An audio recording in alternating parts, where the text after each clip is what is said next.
shipwrecked, hunted, alone in the highlands. David has lost everything, except his will to survive. But fate throws him into an unlikely alliance with a rebel swordsman on the run. Together they face bullets, betrayal, and the raw, unforgiving wild. This is not just about staying alive.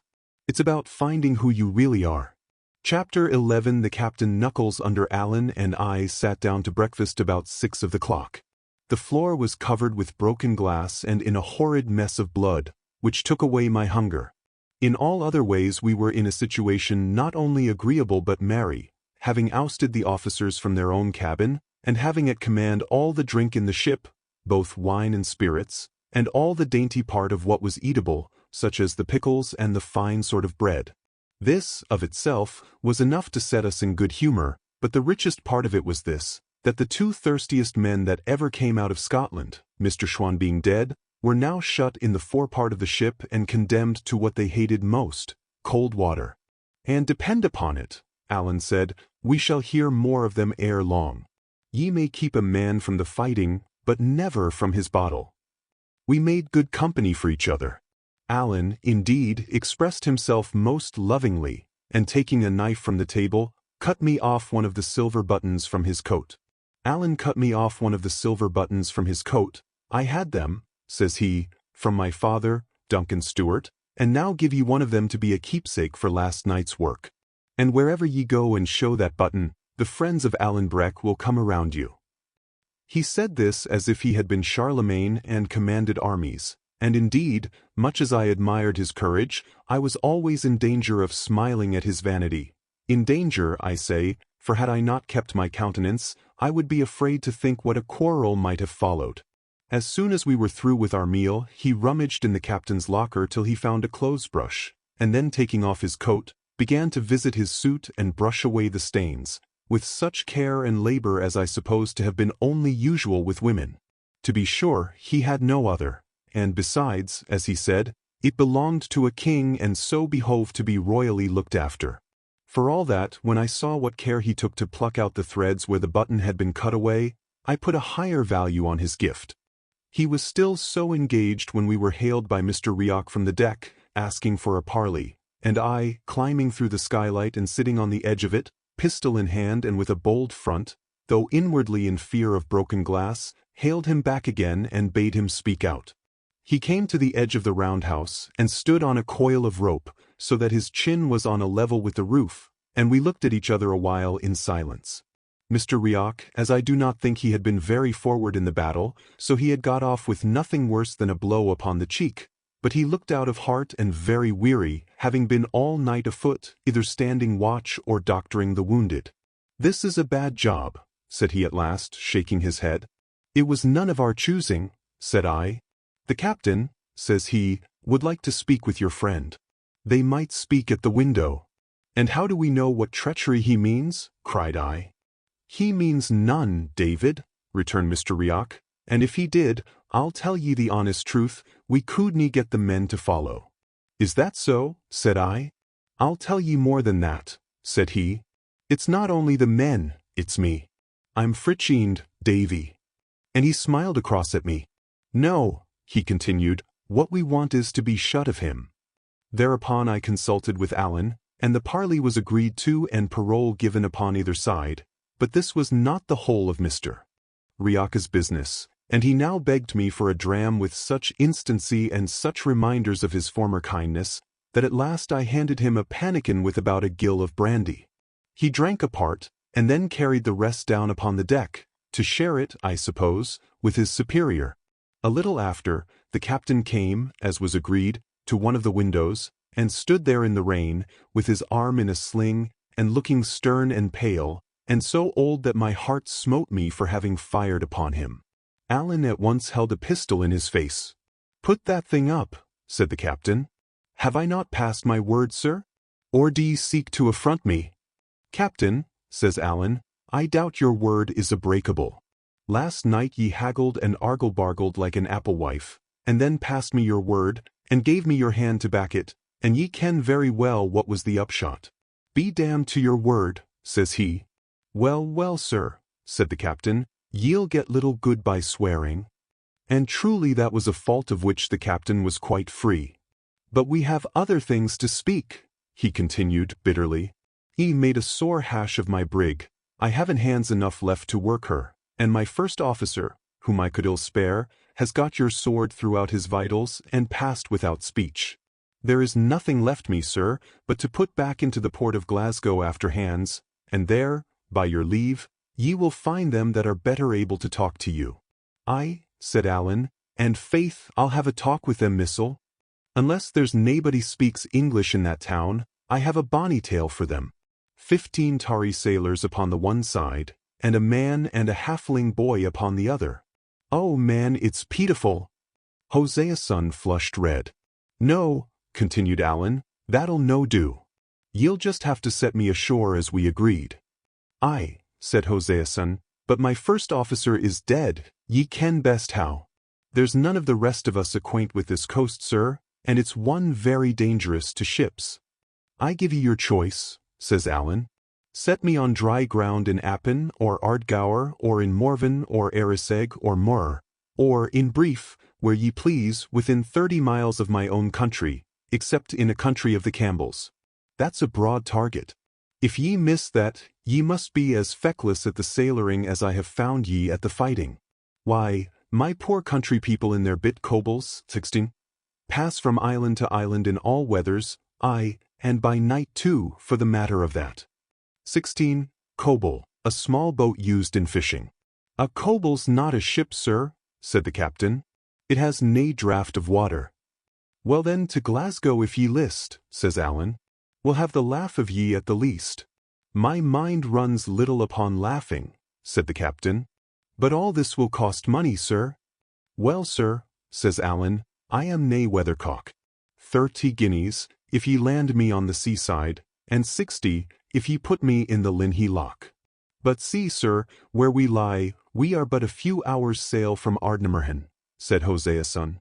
Give me 60, and I'll set ye there. And I'm to wear my brogues and run jeopardy of the redcoats to please you? Cries Allen. No, sir, if ye want 60 guineas earn them, and set me in my own country. It's to risk the brig, sir, said the captain, and your own lives along with her. Take it or want it, says Allen. Could ye pilot us at all? Asked the captain, who was frowning to himself. Well, it's doubtful, said Allen. I'm more of a fighting man, as ye have seen for yoursel, than a sailor man. But I have been often enough picked up and set down upon this coast, and should ken something of the lie of it. The captain shook his head, still frowning. If I had lost less money on this unchancy cruise, says he, I would see you in a rope's end before I risked my brig, sir. But be it as ye will. As soon as I get a slant of wind, and there's some coming, or I'm the more mistaken, I'll put it in hand. But there's one thing more. We may meet in with a king's ship and she may lay us aboard, sir, with no blame of mine. They keep the cruisers thick upon this coast, ye ken who for. Now, sir, if that was to befall, ye might leave the money. Captain, says Allen, if ye see a pennant, it shall be your part to run away. And now, as I hear you're a little short of brandy in the forepart, I'll offer ye a change. A bottle of brandy against 2 buckets of water. That was the last clause of the treaty, and was duly executed on both sides, so that Allen and I could at last wash out the roundhouse and be quit of the memorials of those whom we had slain, and the captain and Mr. Rioch could be happy again in their own way, the name of which was drink. Chapter 12. I hear of the Red Fox. Before we had done cleaning out the roundhouse, a breeze sprang up from a little to the east of north. This blew off the rain and brought out the sun. And here I must explain, and the reader would do well to look at a map. On the day when the fog fell and we ran down Allen's boat, we had been running through the Little Minch. At dawn after the battle, we lay becalmed to the east of the Isle of Canna, or between that and Isle Eriska in the chain of the Long Island.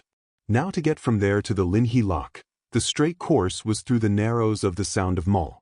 But the captain had no chart. He was afraid to trust his brig so deep among the islands, and the wind serving well, he preferred to go by west of Tiree and come up under the southern coast of the great Isle of Mull.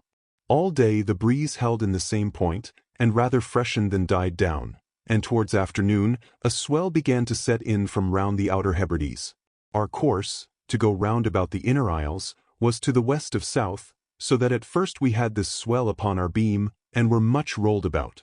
But after nightfall, when we had turned the end of Tyre and began to head more to the east, the sea came right astern. Allen and I smoked a pipe or two of the captain's fine tobacco meanwhile. The early part of the day, before the swell came up, was very pleasant, sailing, as we were, in a bright sunshine and with many mountainous islands upon different sides. Allen and I sat in the roundhouse with the doors open on each side, the wind being straight astern, and smoked a pipe or two of the captain's fine tobacco. It was at this time we heard each other's stories, which was the more important to me, as I gained some knowledge of that wild highland country on which I was so soon to land. In those days, so close on the back of the great rebellion, it was needful a man should know what he was doing when he went upon the heather. It was I that showed the example, telling him all my misfortune, which he heard with great good nature. Only, when I came to mention that good friend of mine, Mr. Campbell the minister, Allen fired up and cried out that he hated all that were of that name. "Why," said I, "he is a man you should be proud to give your hand to." "I know nothing I would help a Campbell to," says he, "unless it was a leaden bullet. I would hunt all of that name like blackcocks. If I lay dying, I would crawl upon my knees to my chamber window for a shot at one." "Why, Allen," I cried, "what ails ye at the Campbells?" "Well," says he, "ye ken very well that I am an Appin Stewart, and the Campbells have long harried and wasted those of my name, aye, and got lands of us by treachery, but never with the sword," he cried loudly, and with the word brought down his fist upon the table. But I paid the less attention to this, for I knew it was usually said by those who have the underhand. "There's more than that," he continued, "and all in the same story, lying words, lying papers, tricks fit for a peddler, and the show of what's legal over all, to make a man the more angry. You that are so wasteful of your buttons," said I can hardly think you would be a good judge of business." "Ah," says he, falling again to smiling, "I got my wastefulness from the same man I got the buttons from, and that was my poor father, Duncan Stewart, grace be to him. He was the prettiest man of his kindred, and the best swordsman in the Hielands, David, and that is the same as to say, in all the world I should ken, for it was him that taught me. He was in the Black Watch, when first it was mustered, and, like other gentlemen privates, had a gillie at his back to carry his firelock for him on the march.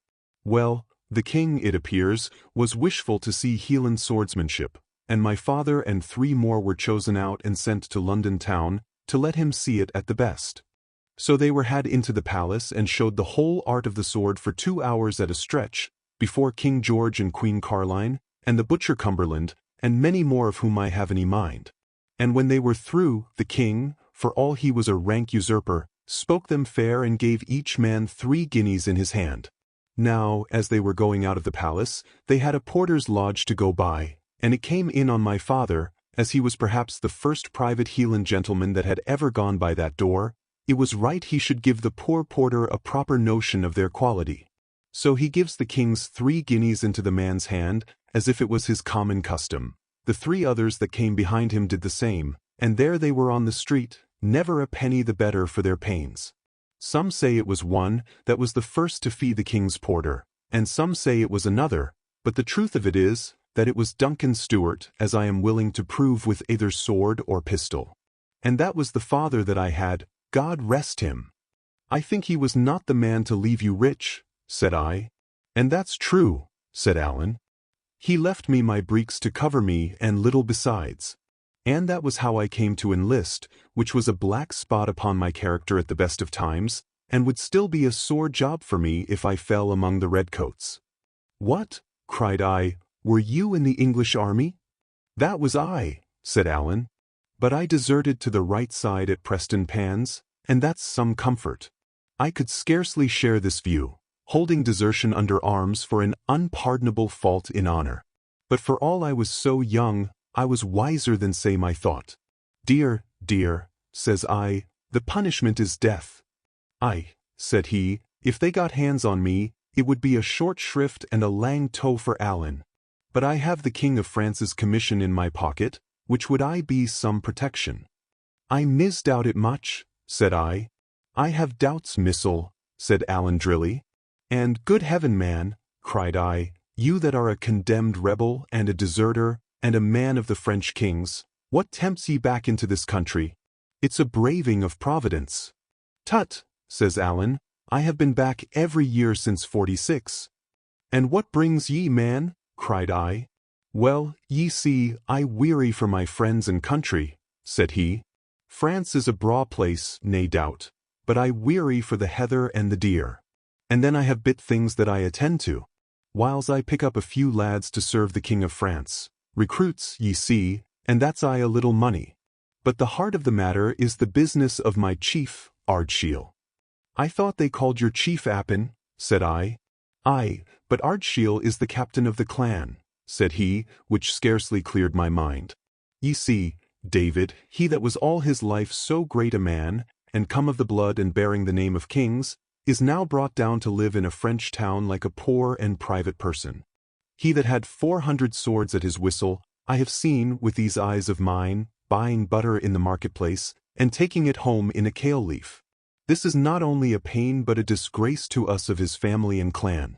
There are the bairns forby, the children and the hope of Appin, that must be learned their letters and how to hold a sword, in that far country.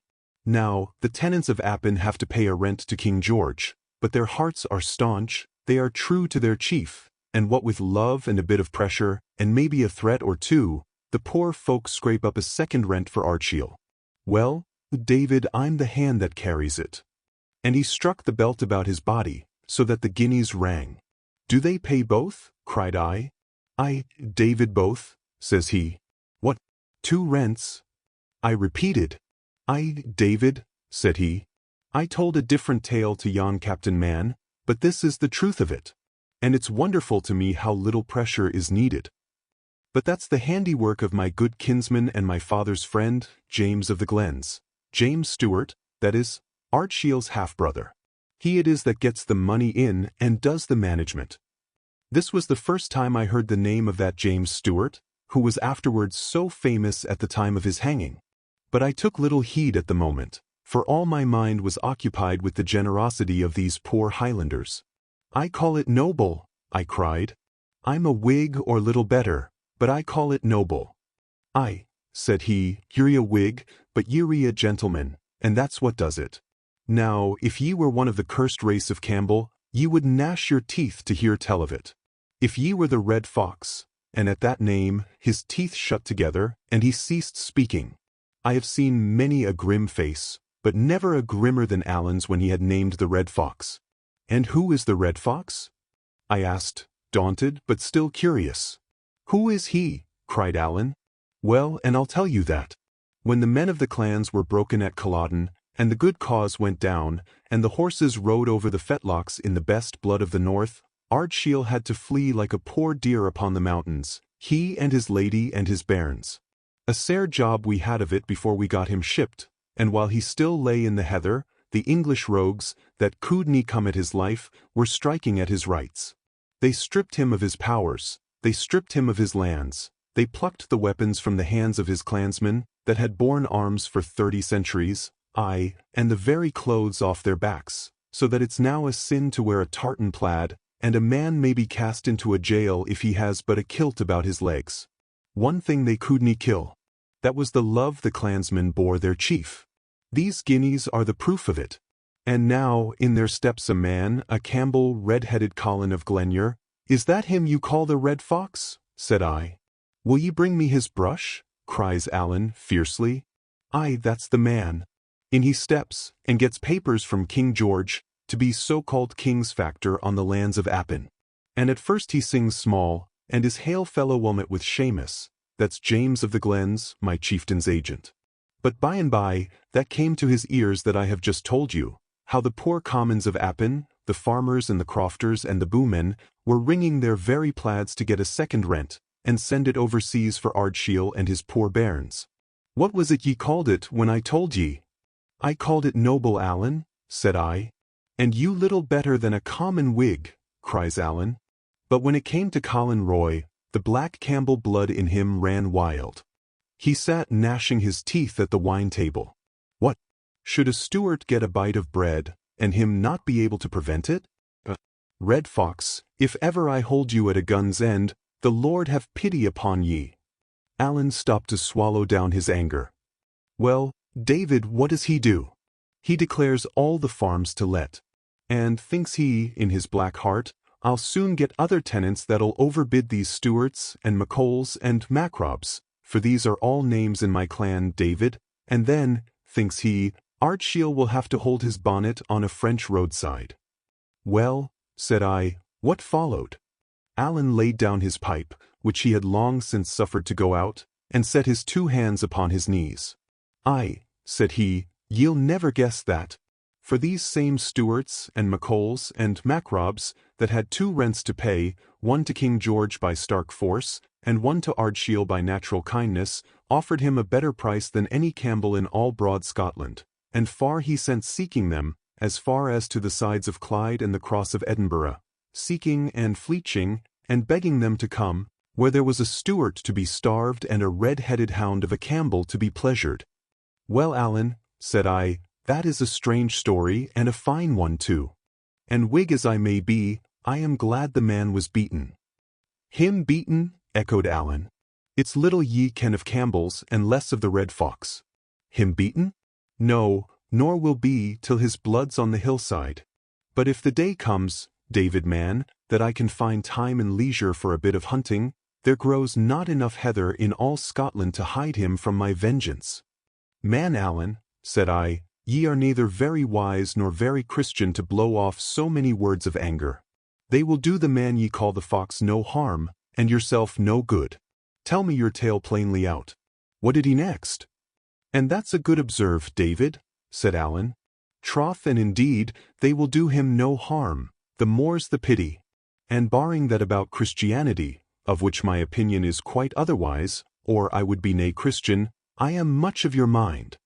"Opinion here or opinion there," said I, "it's a kent thing that Christianity forbids revenge." "Aye," said he, "it's well seen it was a Campbell taught ye. It would be a convenient world for them and their sort, if there was no such a thing as a lad and a gun behind a heather bush. But that's nothing to the point. This is what he did." "Aye," said I, "come to that." "Well, David," said he, "since he couldn't be rid of the loyal commons by fair means, he swore he would be rid of them by foul. Ardshiel was to starve, that was the thing he aimed at.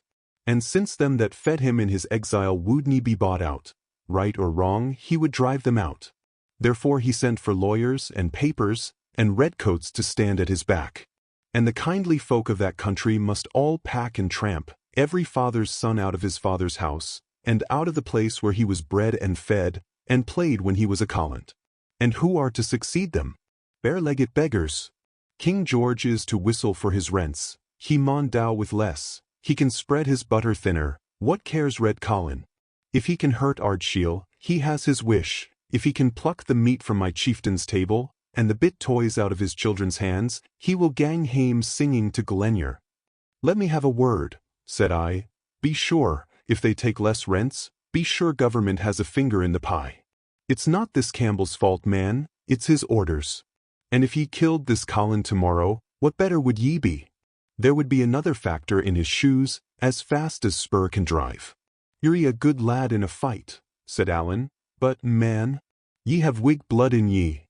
He spoke kindly enough, but there was so much anger under his contempt that I thought it was wise to change the conversation. I expressed my wonder how, with the Highlands covered with troops, and guarded like a city in a siege, a man in his situation could come and go without arrest. "It's easier than ye would think," said Alan. "A bare hillside, ye see, is like all one road. If there's a sentry at one place, ye just go by another. And then the heather's a great help. And everywhere there are friends' houses and friends' byres and haystacks. And besides, when folk talk of a country covered with troops, it's but a kind of a byword at the best. A soldier covers nae mair of it than his boot soles. I have fished a water with a sentry on the other side of the brae, and killed a fine trout, and I have sat in a heather bush within 6 feet of another, and learned a real bonny tune from his whistling. This was it, said he, and whistled me the air. And then, besides, he continued, it's no essy bad now as it was in '46. The Hielands are what they call pacified. Small wonder, with never a gun or a sword left from Kintyre to Cape Wrath, but what 17 folk have hidden in their thatch. But what I would like to ken, David, is just how long. Not long, ye would think, with men like Ardshiel in exile and men like the Red Fox sitting burling the wine and oppressing the poor at home. But it's a kittle thing to decide what folk will bear, and what they will not. Or why would Red Colin be riding his horse all over my poor country of Appin, and never a pretty lad to put a bullet in him? 17 Careful.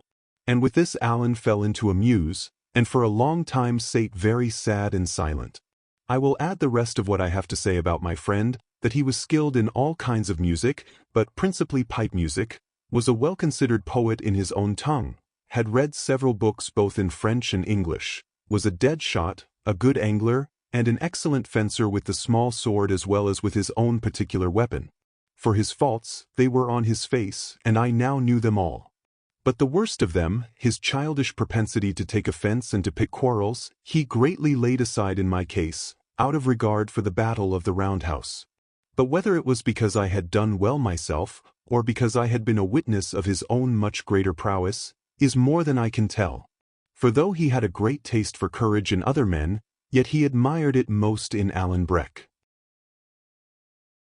Chapter 13. The loss of the brig. It was already late at night, and as dark as it ever would be at that season of the year, and that is to say, it was still pretty bright, when Hosea's son clapped his head into the roundhouse door. "Here," said he, "come out and see if ye can pilot." "Is this one of your tricks?" asked Alan. "Do I look like tricks?" cries the captain. "I have other things to think of, my brig's in danger." By the concerned look of his face, and above all, by the sharp tones in which he spoke of his brig, it was plain to both of us he was in deadly earnest, and so Alan and I, with no great fear of treachery, stepped on deck. The sky was clear, it blew hard and was bitter cold, a great deal of daylight lingered, and the moon, which was nearly full, shone brightly. The brig was close-hauled, so as to round the southwest corner of the island of Mull, the hills of which, and Ben More above them all, with a wisp of mist upon the top of it, lay full upon the larboard bow. Though it was no good point of sailing for the Covenant, she tore through the seas at a great rate, pitching and straining, and pursued by the westerly swell. Altogether it was no such ill night to keep the seas in, and I had begun to wonder what it was that sat so heavily upon the captain, when the brig rising suddenly on the top of a high swell, he pointed and cried to us to look. Away on the lee bow, a thing like a fountain rose out of the moonlit sea, and immediately after we heard a low sound of roaring. "What do ye call that?" asked the captain, gloomily. "The sea breaking on a reef," said Alan. "And now ye ken where it is, and what better would ye have?" "Aye," said Hosea's son, "if it was the only one." And sure enough, just as he spoke there came a second fountain farther to the south. "There," said Hosea's son. "Ye see for yourself. If I had kent of these reefs, if I had had a chart, or if Schwan had been spared, it's not 60 guineas, no, nor 600, would have made me risk my brig in sickest stone-yard. But you, sir, that was to pilot us, have ye never a word?" "I'm thinking," said Alan, "these'll be what they call the Torrin Rocks." "Are there many of them?" says the captain. "Truly, sir, I am nae pilot," said Alan, "but it sticks in my mind there are 10 miles of them." Mr. Rioch and the captain looked at each other. "There's a way through them, I suppose?" said the captain. "Doubtless," said Alan, "but where? But it somehow runs in my mind once more that it is clearer under the land." "So," said Hosea's son. "We'll have to haul our wind then, Mr. Rioch. We'll have to come as near in about the end of Mull as we can take her, sir, and even then we'll have the land to keep the wind off us, and that stone-yard on our lee. Well, we're in for it now, and may as well crack on." With that he gave an order to the steersman, and sent Rioch to the foretop. There were only 5 men on deck, counting the officers, these being all that were fit, or at least both fit and willing, for their work. So, as I say, it fell to Mr. Rioch to go aloft, and he sat there looking out and hailing the deck with news of all he saw. "The sea to the south is thick," he cried, and then, after a while, "it does seem clearer in by the land." "Well, sir," said Hosea's son to Alan, "we'll try your way of it. But I think I might as well trust to a blind fiddler." Pray God you're right. Pray God I am, says Alan to me. But where did I hear it? Well, well, it will be as it must. As we got nearer to the turn of the land, the reefs began to be sown here and there on our very path, and Mr. Riok sometimes cried down to us to change the course. Sometimes, indeed, none too soon, for one reef was so close on the brig's weatherboard that when a sea burst upon it the lighter sprays fell upon her deck and wetted us like rain. The brightness of the night showed us these perils as clearly as by day, which was, perhaps, the more alarming. It showed me, too, the face of the captain as he stood by the steersman, now on one foot, now on the other, and sometimes blowing in his hands, but still listening and looking and as steady as steel. Neither he nor Mr. Riok had shown well in the fighting, but I saw they were brave in their own trade, and admired them all the more because I found Alan very white. David, says he, this is no the kind of death I fancy. What, Alan? I cried, you're not afraid? No, said he, wetting his lips, but you'll allow yourself, it's a cold ending. By this time, now and then sheering to one side or the other to avoid a reef, but still hugging the wind and the land, we had got round Iona and begun to come alongside Mull. The tide at the tail of the land ran very strong, and threw the brig about. 2 hands were put to the helm, and Joséson himself would sometimes lend a help, and it was strange to see 3 strong men throw their weight upon the tiller, and it, like a living thing, struggle against and drive them back. This would have been the greater danger had not the sea been for some while free of obstacles. Mr. Riok, besides, announced from the top that he saw clear water ahead. Ye were right, said Joséson to Alan. Ye have saved the brig, sir. I'll mind that when we come to clear accounts.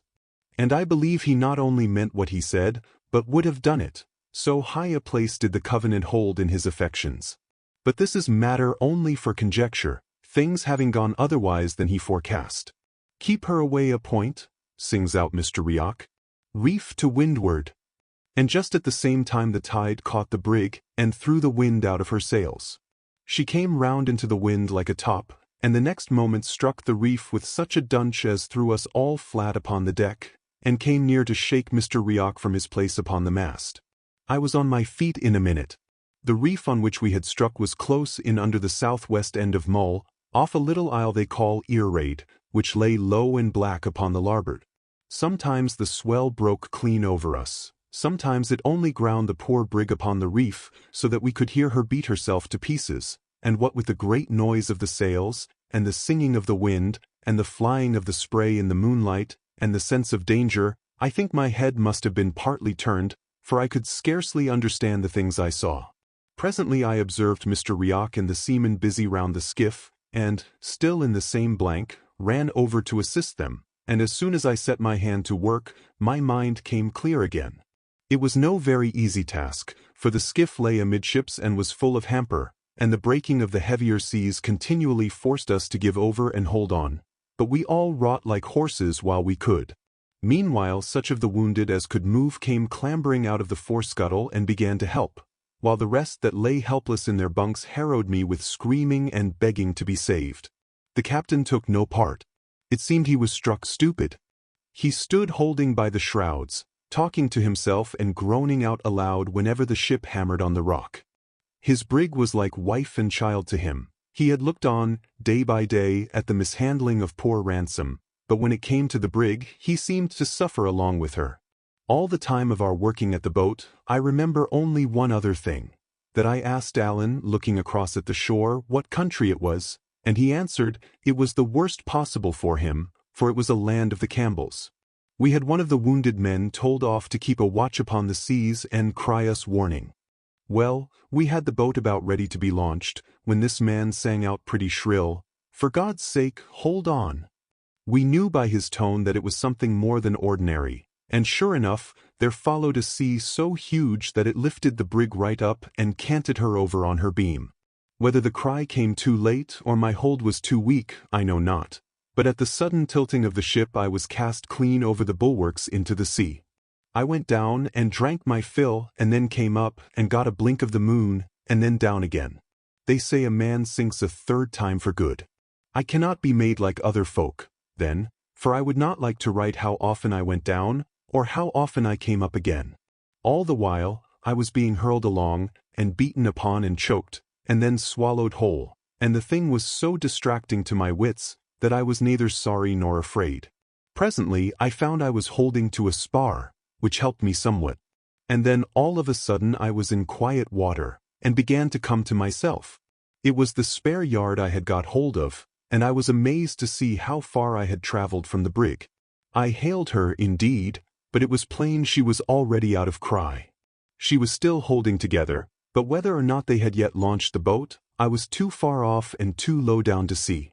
While I was hailing the brig, I spied a tract of water lying between us where no great waves came, but which yet boiled white all over and bristled in the moon with rings and bubbles.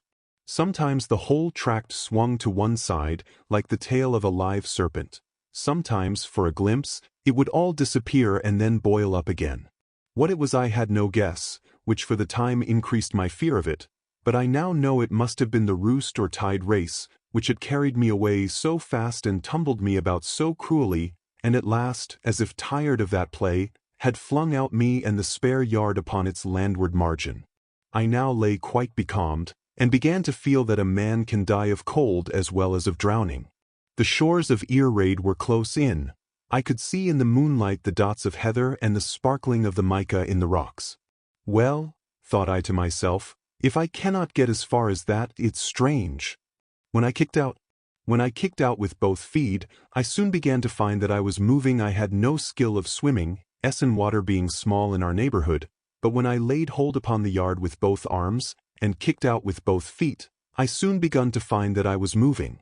Hard work it was, and mortally slow, but in about an hour of kicking and splashing, I had got well in between the points of a sandy bay surrounded by low hills.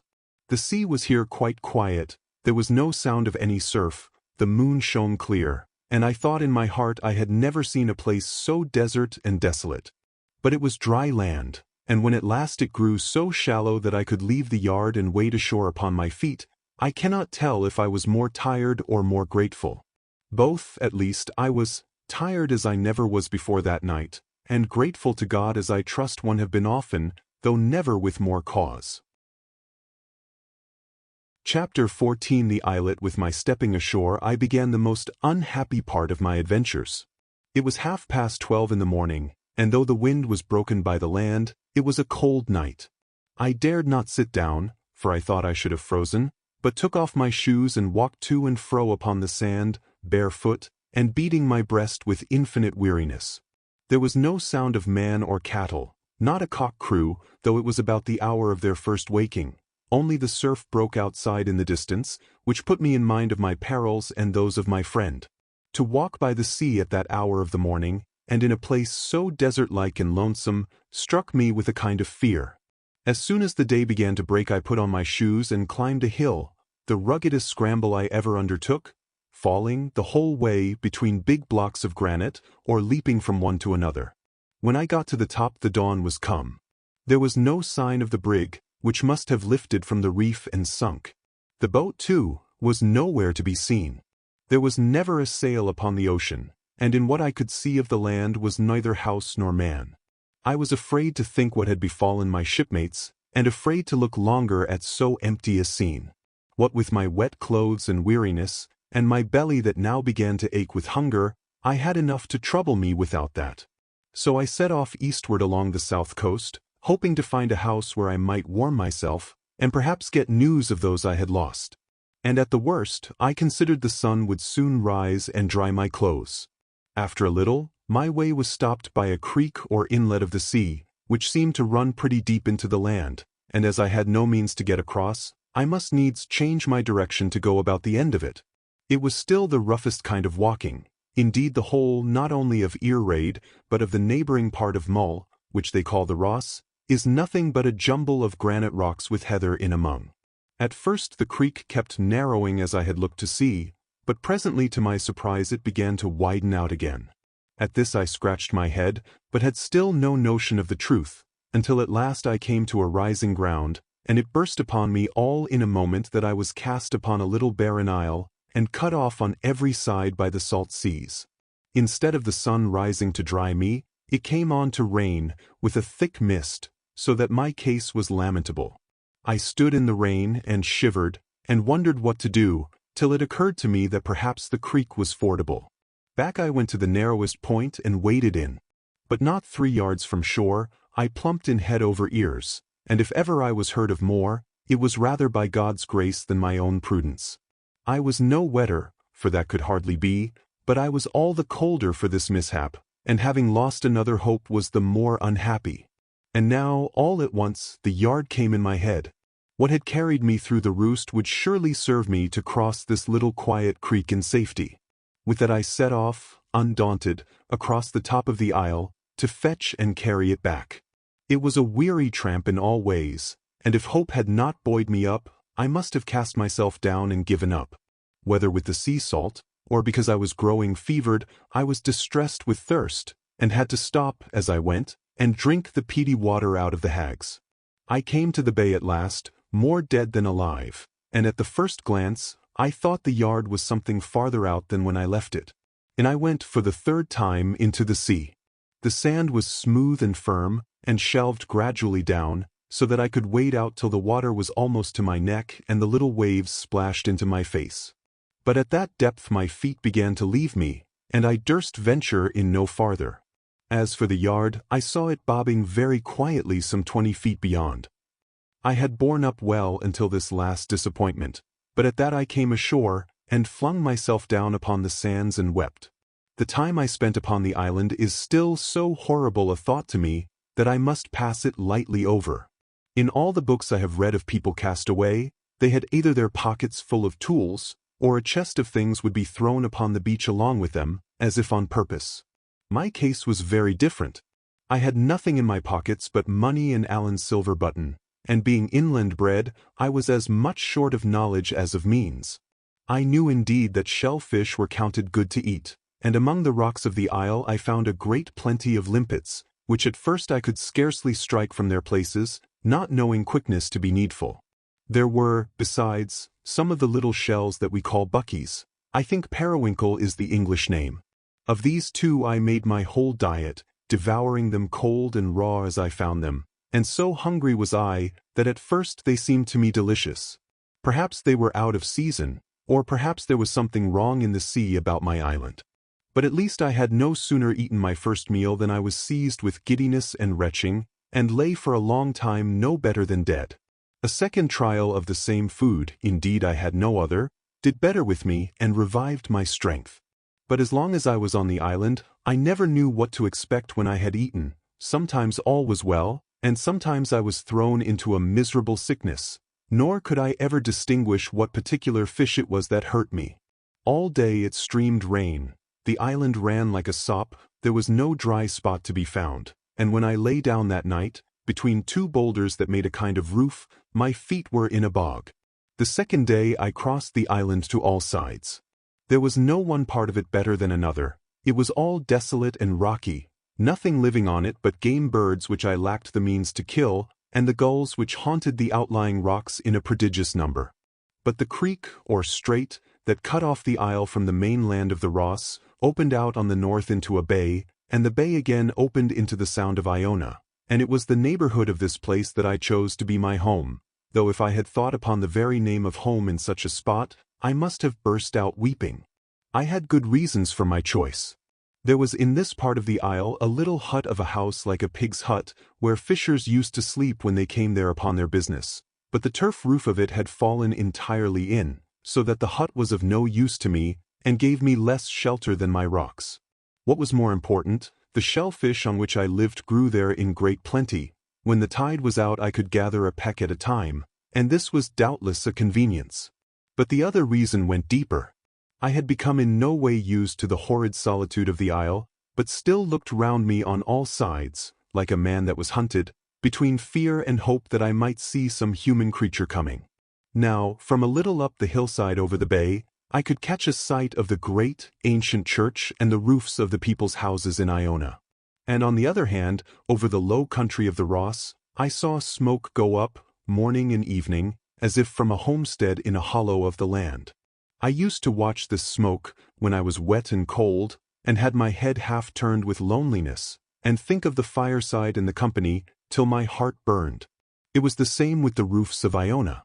Altogether, this sight I had of men's homes and comfortable lives, although it put a point on my own sufferings, yet it kept hope alive, and helped me to eat my raw shellfish, which had soon grown to be a disgust, and saved me from the sense of horror I had whenever I was quite alone with dead rocks and fowls and the rain and the cold sea.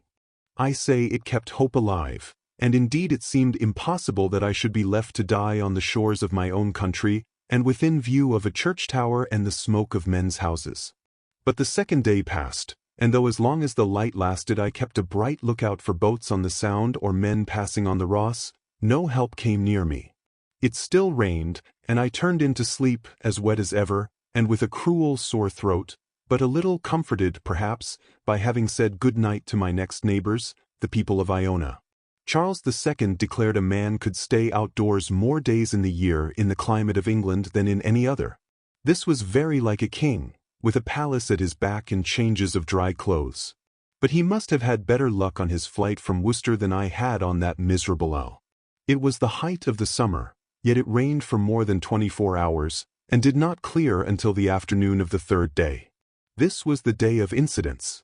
In the morning I saw a red deer, a buck with a fine spread of antlers, standing in the rain on the top of the island, but he had scarce seen me rise from under my rock, before he trotted off upon the other side. I supposed he must have swum the strait, though what should bring any creature to ear raid was more than I could fancy. A little after, as I was jumping about after my limpets, I was startled by a guinea piece, which fell upon a rock in front of me and glanced off into the sea.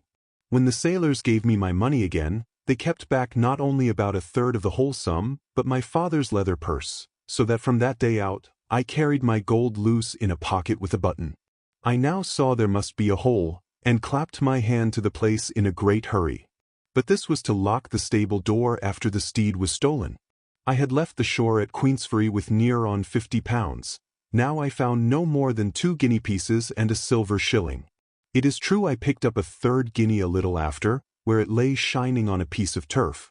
That made a fortune of £3 and 4 shillings, English money, for a lad, the rightful heir of an estate, and now starving on an isle at the extreme end of the wild Highlands. This state of my affairs dashed me still further, and indeed my plight on that third morning was truly pitiful.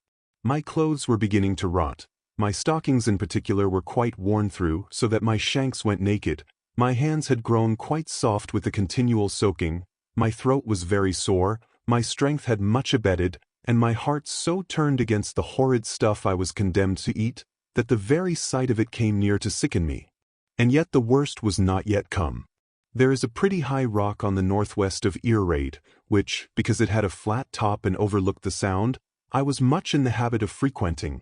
Not that ever I stayed in one place, save when asleep, my misery giving me no rest. Indeed, I wore myself down with continual and aimless goings and comings in the rain. As soon, however, as the sun came out, I lay down on the top of that rock to dry myself. The comfort of the sunshine is a thing I cannot tell. It set me thinking hopefully of my deliverance, of which I had begun to despair, and I scanned the sea and the Ross with a fresh interest. On the south of my rock, a part of the island jutted out and hid the open ocean, so that a boat could thus come quite near me upon that side, and I be none the wiser. A coble with a brown sail came flying round that corner of the isle. Well, all of a sudden, a coble with a brown sail and a pair of fishers aboard of it came flying round that corner of the isle, bound for Iona. I shouted out, and then fell on my knees on the rock and reached up my hands and prayed to them. They were near enough to hear, I could even see the color of their hair, and there was no doubt but they observed me, for they cried out in the Gaelic tongue and laughed. But the boat never turned aside and flew on, right before my eyes, for Iona. I could not believe such wickedness, and ran along the shore from rock to rock, crying on them piteously. Even after they were out of reach of my voice, I still cried and waved to them, and when they were quite gone, I thought my heart would have burst. All the time of my troubles I wept only twice. Once, when I could not reach the yard, and now, the second time, when these fishers turned a deaf ear to my cries. But this time I wept and roared like a wicked child, tearing up the turf with my nails, and grinding my face in the earth. If a wish would kill men, Those 2 fishers would never have seen morning, and I should likely have died upon my island. When I was a little over my anger, I must eat again, but with such loathing of the mess as I could now scarce control. Sure enough, I should have done as well to fast, for my fishes poisoned me again. I had all my first pains. My throat was so sore I could scarce swallow. I had a fit of strong shuddering, which clucked my teeth together, and there came on me that dreadful sense of illness, which we have no name for either in Scotch or English. I thought I should have died, and made my peace with God, forgiving all men, even my uncle and the fishers, and as soon as I had thus made up my mind to the worst, clearness came upon me. I observed the night was falling dry, my clothes were dried a good deal. Truly, I was in a better case than ever before, since I had landed on the isle, and so I got to sleep at last, with a thought of gratitude. The next day, which was the 4th of this horrible life of mine, I found my bodily strength run very low. But the sun shone, the air was sweet, and what I managed to eat of the shellfish agreed well with me and revived my courage. I was scarce back on my rock, where I went always the first thing after I had eaten, before I observed a boat coming down the sound, and with her head, as I thought, in my direction. I began at once to hope and fear exceedingly, for I thought these men might have thought better of their cruelty and be coming back to my assistance. But another disappointment, such as yesterday's, was more than I could bear. I turned my back, accordingly, upon the sea, and did not look again till I had counted many hundreds. The boat was still heading for the island. The next time I counted the full 1,000, as slowly as I could, my heart beating so as to hurt me. And then it was out of all question. She was coming straight to Earraid. I could no longer hold myself back, but ran to the seaside and out, from one rock to another, as far as I could go. It is a marvel I was not drowned, for when I was brought to a stand at last, my legs shook under me, and my mouth was so dry, I must wet it with the sea water before I was able to shout. All this time the boat was coming on, and now I was able to perceive it was the same boat and the same 2 men as yesterday. This I knew by their hair, which the one had of a bright yellow and the other black. But now there was a 3rd man along with them, who looked to be of a better class. As soon as they were come within easy speech, they let down their sail and lay quiet. In spite of my supplications, they drew no nearer in, and what frightened me most of all, the new man teed with laughter as he talked and looked at me. Then he stood up in the boat and addressed me a long while, speaking fast and with many wavings of his hand. I told him I had no Gaelic, and at this he became very angry, and I began to suspect he thought he was talking English. Listening very close, I caught the word whatever several times, but all the rest was Gaelic and might have been Greek and Hebrew for me. Whatever, said I, to show him I had caught a word. Yes, yes, yes, yes, says he, and then he looked at the other men as much as to say, I told you I spoke English, and began again as hard as ever in the Gaelic. This time I picked out another word, tide. Then I had a flash of hope. I remembered he was always waving his hand towards the mainland of the Ross. Do you mean when the tide is out? I cried, and could not finish. Yes, yes, said he. Tide. At that I turned tail upon their boat, where my adviser had once more begun to tee with laughter, leaped back the way I had come, from one stone to another, and set off running across the isle as I had never run before. In about half an hour I came out upon the shores of the creek, and sure enough, it was shrunk into a little trickle of water, through which I dashed, not above my knees, and landed with a shout on the main island. A sea-bred boy would not have stayed a day on Earraid, which is only what they call a tidal islet, and except in the bottom of the neaps, can be entered and left twice in every 24 hours, either dry-shod, or at the most by wading. Even I, who had the tide going out and in before me in the bay, and even watched for the ebbs, the better to get my shellfish, even I say, if I had sat down to think, instead of raging at my fate, must have soon guessed the secret and got free. It was no wonder the fishers had not understood me. The wonder was rather that they had ever guessed my pitiful illusion, and taken the trouble to come back. I had starved with cold and hunger on that island for close upon 100 hours. But for the fishers, I might have left my bones there, in pure folly. And even as it was, I had paid for it pretty dear, not only in past sufferings, but in my present case, being clothed like a beggar man, scarce able to walk, and in great pain of my sore throat. I have seen wicked men and fools, a great many of both, and I believe they both get paid in the end, but the fools first. Chapter 15. The Lad with the Silver Button. Through the Isle of Mull. The Ross of Mull, which I had now got upon, was rugged and trackless, like the isle I had just left, being all bog and briar and big stone. There may be roads for them that know that country well, but for my part one had no better guide than my own nose, and no other landmark than Ben More. I aimed as well as I could for the smoke I had seen so often from the island, and with all my great weariness and the difficulty of the way came upon the house in the bottom of a little hollow about 5 or 6 at night. It was low and longish, roofed with turf and built of unmortared stones, and on a mound in front of it, an old gentleman sat smoking his pipe in the sun. With what little English he had, he gave me to understand that my shipmates had got safe ashore, and had broken bread in that very house on the day after. Was there one, I asked, dressed like a gentleman? He said they all wore rough greatcoats, but to be sure, the first of them, the one that came alone, wore breeches and stockings, while the rest had sailor's trousers. Ah, said I, and he would have a feathered hat? He told me no, that he was bare-headed like myself. At first I thought Alan might have lost his hat, and then the rain came in my mind, and I judged it more likely he had it out of harm's way under his greatcoat. This set me smiling, partly because my friend was safe, partly to think of his vanity in dress. And then the old gentleman clapped his hand to his brow, and cried out that I must be the lad with the silver button. Why, yes, said I in some wonder. Well, then, said the old gentleman, I have a word for you, that you are to follow your friend to his country, by Torosi. He then asked me how I had fared, and I told him my tale. A south country man would certainly have laughed, but this old gentleman, I call him so because of his manners, for his clothes were dropping off his back, heard me all through with nothing but gravity and pity. When I had done, he took me by the hand, led me into his hut, it was no better, and presented me before his wife, as if she had been the queen and I a duke. The good woman set oat bread before me and a cold grouse, patting my shoulder and smiling to me all the time, for she had no English, and the old gentleman, not to be behind, brewed me a strong punch out of their country spirit. All the while I was eating, and after that when I was drinking the punch, I could scarce come to believe in my good fortune, and the house, though it was thick with the peat smoke and as full of holes as a cullender, seemed like a palace.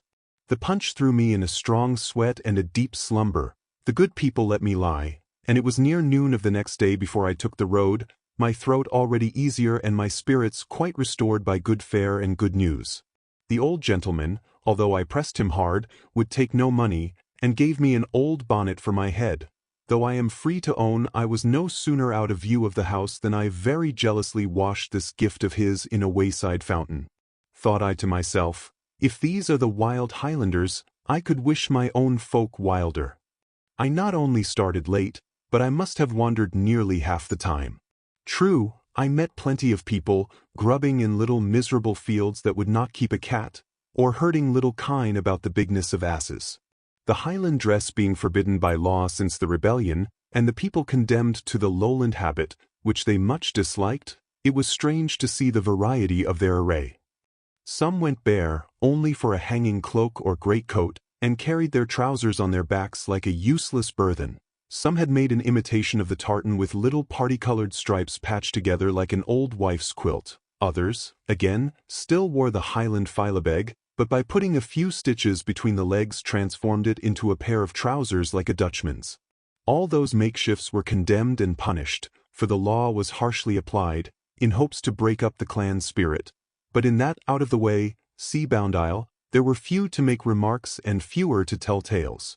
They seemed in great poverty, which was no doubt natural, now that rapine was put down, and the chiefs kept no longer an open house, and the roads, even such a wandering country by-track as the one I followed, were infested with beggars. And here again I marked a difference from my own part of the country. For our lowland beggars, even the gownsmen themselves, who beg by patent, had a louting, flattering way with them, and if you gave them a plake and asked change, would very civilly return you a bottle. But these Highland beggars stood on their dignity, asked alms only to buy snuff, by their account, and would give no change. To be sure, this was no concern of mine, except in so far as it entertained me by the way. What was much more to the purpose, few had any English, and these few, unless they were of the brotherhood of beggars, not very anxious to place it at my service. I knew Torosi to be my destination, and repeated the name to them and pointed, but instead of simply pointing in reply, they would give me a screed of the Gaelic that set me foolish, so it was small wonder if I went out of my road as often as I stayed in it. At last, about 8 at night, and already very weary, I came to a lone house, where I asked admittance, and was refused, until I bethought me of the power of money in so poor a country, and held up one of my guineas in my finger and thumb. Thereupon, the man of the house, who had hitherto pretended to have no English, and driven me from his door by signals, suddenly began to speak as clearly as was needful, and agreed for 5 shillings to give me a night's lodging and guide me the next day to Torosi. I slept uneasily that night, fearing I should be robbed, but I might have spared myself the pain, for my host was no robber, only miserably poor and a great cheat. He was not alone in his poverty, for the next morning we must go 5 miles about to the house of what he called a rich man to have one of my guineas changed. This was perhaps a rich man for Mull. He would have scarce been thought so in the south, for it took all he had. The whole house was turned upside down, and a neighbor brought under contribution, before he could scrape together 20 shillings in silver. The odd shilling he kept for himself, protesting he could ill afford to have so great a sum of money lying locked up. For all that he was very courteous and well-spoken, made us both sit down with his family to dinner, and brewed punch in a fine china bowl, over which my rascal guide grew so merry that he refused to start.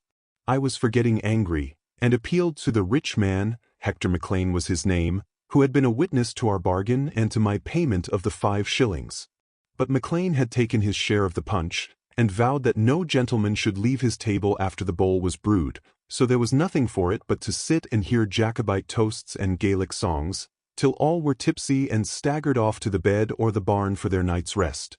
Next day, the 4th of my travels, we were up before 5 upon the clock, but my rascal guide got to the bottle at once, and it was 3 hours before I had him clear of the house, and then, as you shall hear, only for a worse disappointment.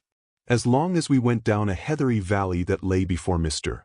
Maclean's house, all went well, only my guide looked constantly over his shoulder, and when I asked him the cause, only grinned at me.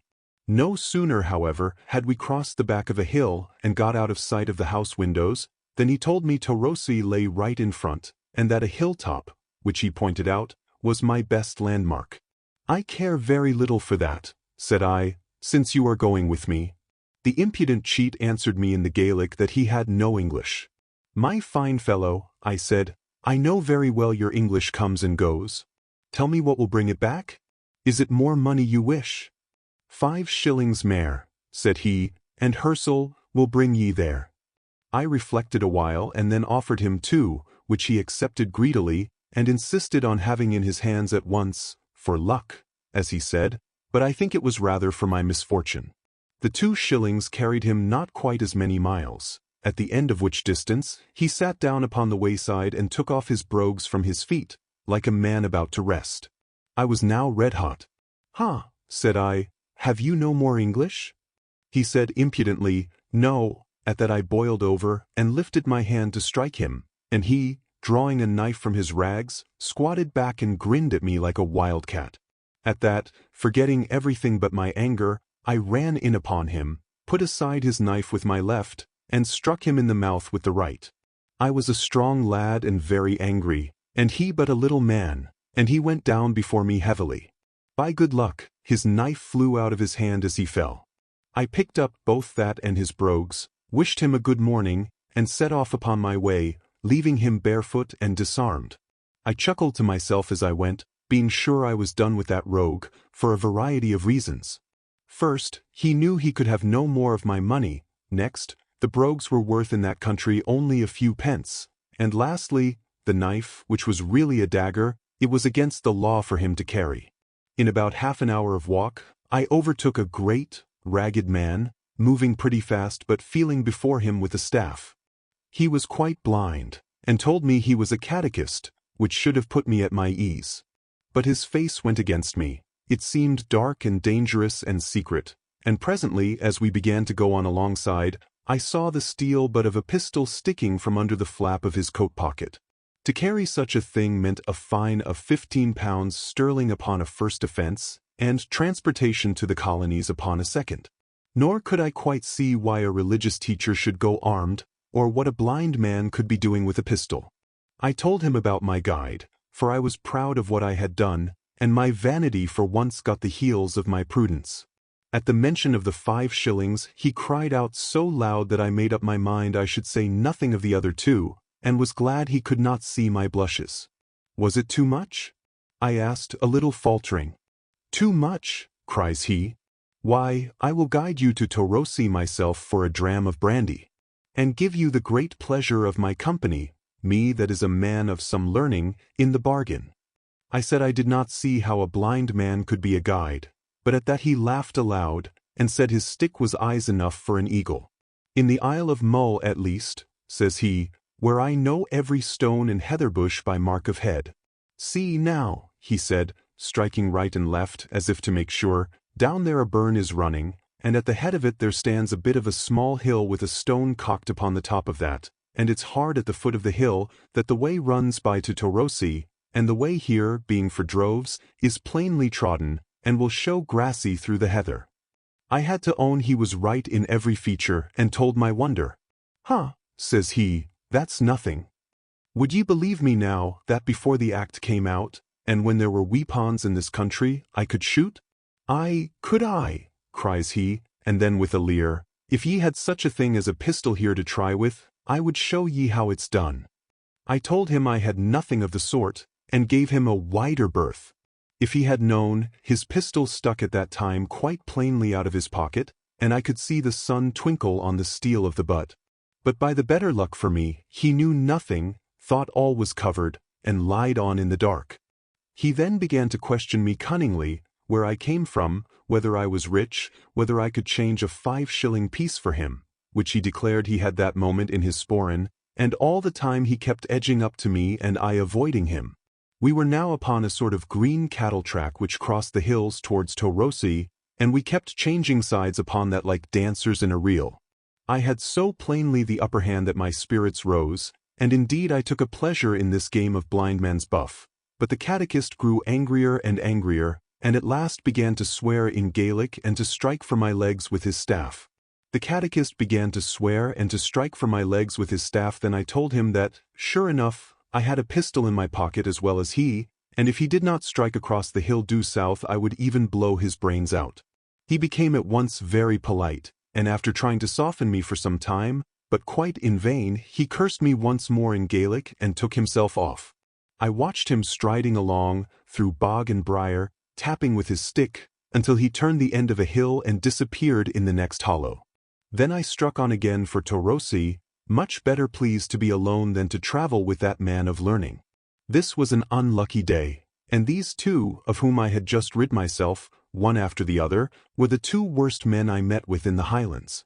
At Torosi, on the Sound of Mull and looking over to the mainland of Morven, there was an inn with an innkeeper, who was a MacLean, it appeared, of a very high family, for to keep an inn is thought even more genteel in the Highlands than it is with us, perhaps as partaking of hospitality, or perhaps because the trade is idle and drunken.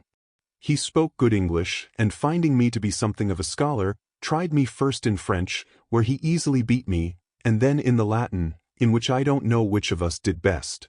This pleasant rivalry put us at once upon friendly terms, and I sat up and drank punch with him, or to be more correct, sat up and watched him drink it, until he was so tipsy that he wept upon my shoulder. I tried him, as if by accident, with a sight of Allen's button, but it was plain he had never seen or heard of it. Indeed, he bore some grudge against the family and friends of Ardshiel, and before he was drunk he read me a lampoon, in very good Latin, but with a very ill meaning, which he had made in elegiac verses upon a person of that house. When I told him of my catechist, he shook his head, and said I was lucky to have got clear off. That is a very dangerous man, he said. Duncan Mackey is his name. He can shoot by the ear at several yards, and has been often accused of highway robberies, and once of murder. The cream of it is, says I, that he called himself a catechist. And why should he not, says he, when that is what he is? It was MacLean of Duart gave it to him because he was blind. But perhaps it was a pity, says my host, for he is always on the road, going from one place to another to hear the young folk say their religion, and doubtless that is a great temptation to the poor man. At last, when my landlord could drink no more, he showed me to a bed, and I lay down in very good spirits, having travelled the greater part of that big and crooked island of Mull, from Earaid to Torosi, 50 miles as the crow flies, and, with my wanderings, much nearer 100, in 4 days and with little fatigue. Indeed, I was by far in better heart and health of body at the end of that long tramp than I had been at the beginning. Chapter 16 The Lad with the Silver Button. Across Morven there is a regular ferry from Torosi to Kinlochaline on the mainland. Both shores of the sound are in the country of the strong clan of the MacLeans, and the people that passed the ferry with me were almost all of that clan. The skipper of the boat, on the other hand, was called Neil Roy Macrob, and since Macrob was one of the names of Alan's clansmen, and Alan himself had sent me to that ferry, I was eager to come to private speech of Neil Roy. In the crowded boat this was of course impossible, and the passage was a very slow affair. There was no wind, and as the boat was wretchedly equipped, we could pull but 2 oars on one side, and 1 on the other. The men gave way, however, with a good will, the passengers taking spells to help them, and the whole company giving the time in Gaelic boat songs. And what with the songs, and the sea air, and the good nature and spirit of all concerned, and the bright weather, the passage was a pretty thing to have seen. But there was one melancholy part. In the mouth of Loch Aline we found a great sea-going ship at anchor, and this I supposed at first to be one of the king's cruisers which were kept along that coast, both summer and winter, to prevent communication with the French. As we got a little nearer, it became plain she was a ship of merchandise, and what still more puzzled me, not only her decks, but the sea beach also, were quite black with people, and skiffs were continually plying to and fro between them. Yet nearer, and there began to come to our ears a great sound of mourning, the people on board and those on the shore crying and lamenting one to another so as to pierce the heart. Then I understood this was an emigrant ship bound for the American colonies. We put the ferry boat alongside, and the exiles leaned over the bulwarks, weeping and reaching out their hands to my fellow passengers, among whom they counted some near friends. How long this might have gone on I do not know, for they seemed to have no sense of time, but at last the captain of the ship, who seemed near beside himself, and no great wonder, in the midst of this crying and confusion, came to the side and begged us to depart. Thereupon Neil sheered off, and the chief singer in our boat struck into a melancholy air, which was presently taken up both by the emigrants and their friends upon the beach, so that it sounded from all sides like a lament for the dying. I saw the tears run down the cheeks of the men and women in the boat, even as they bent at the oars, and the circumstances and the music of the song, which is one called Lauber No More, were highly affecting even to myself. At Kinlochaline I got Neil Roy upon one side on the beach, and said I made sure he was one of Appin's men. And what for no, said he. I am seeking somebody, said I, and it comes in my mind that you will have news of him. Alan Breck Stewart is his name. And very foolishly, instead of showing him the button, I sought to pass a shilling in his hand. At this he drew back. I am very much affronted, he said, and this is not the way that one gentleman should behave to another at all. The man you ask for is in France, but if he was in my sporran, says he, and your belly full of shillings, I would not hurt a hair upon his body.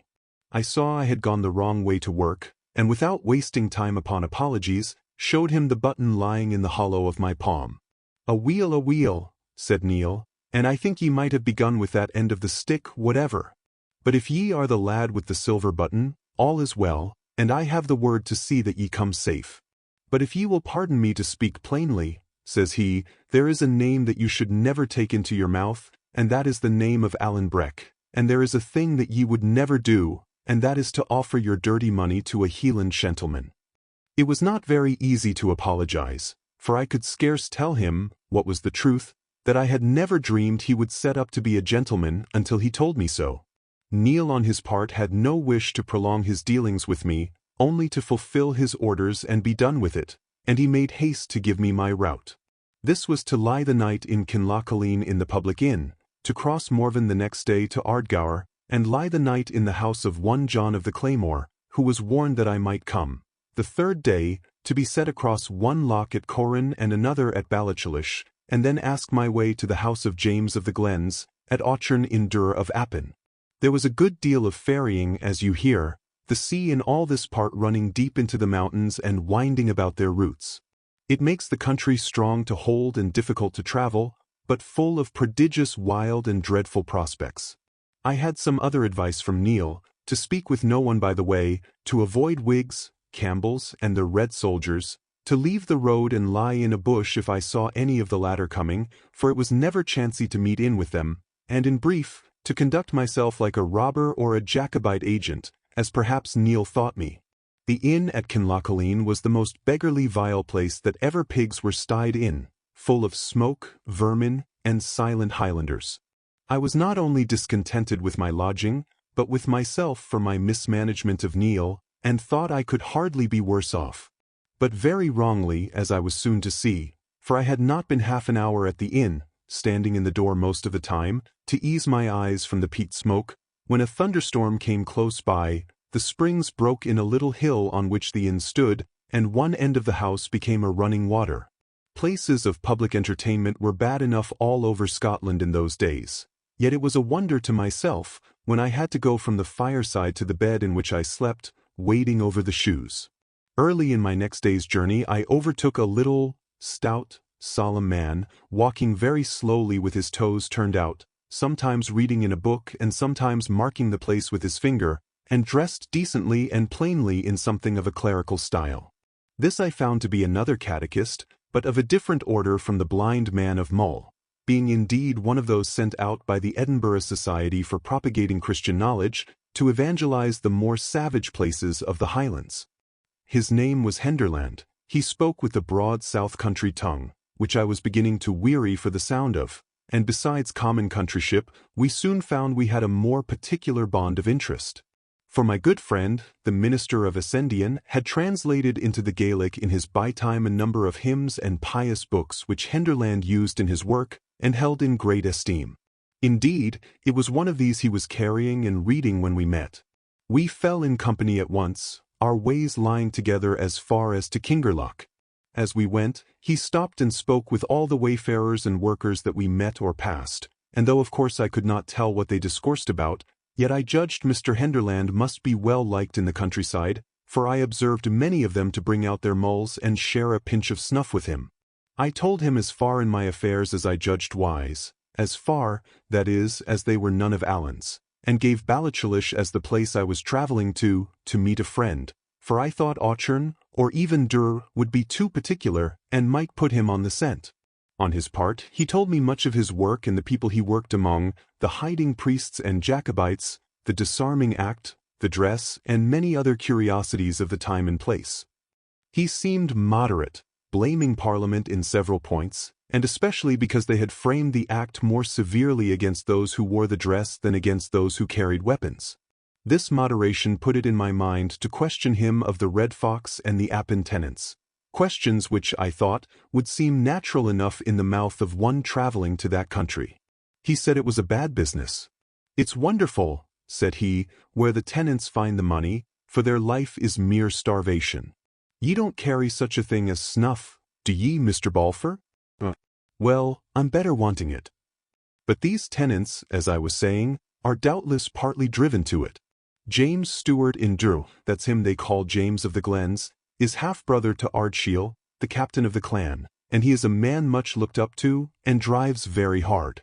And then there's one they call Alan Breck." I cried, "What of him?" "What of the wind that bloweth where it listeth?" said Henderland.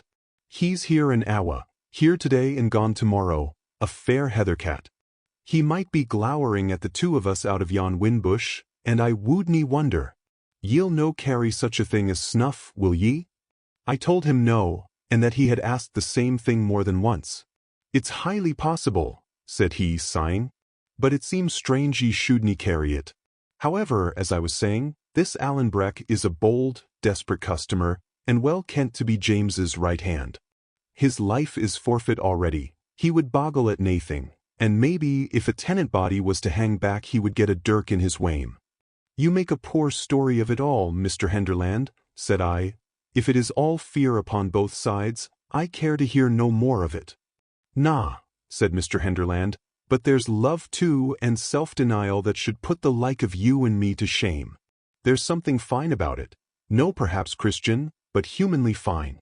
Even Allenbreck, by all that I hear, is a chield to be respected.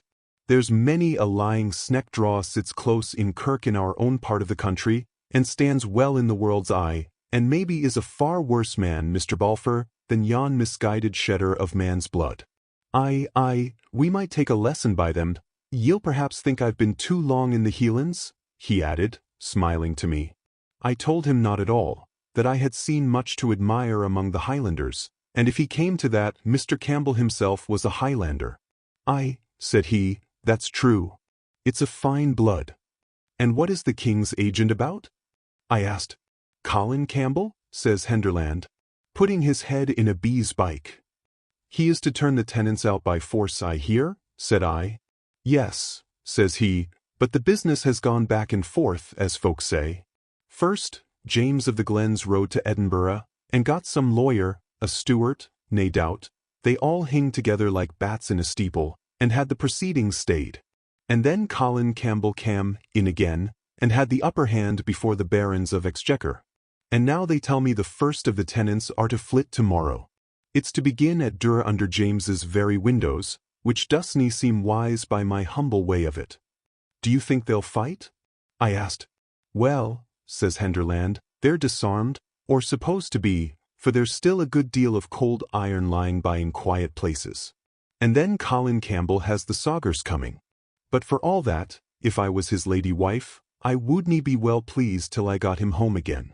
They're queer customers, the Appin Stewarts. I asked if they were worse than their neighbors. No they, said he, and that's the worst part of it. For if Colin Roy can get his business done in Appin, he has it all to begin again in the next country, which they call Mamore, and which is one of the countries of the Camerons. He's king's factor upon both, and from both he has to drive out the tenants, and indeed, Mr. Balfour, to be open with ye, it's my belief that if he escapes the one lot, he'll get his death by the other.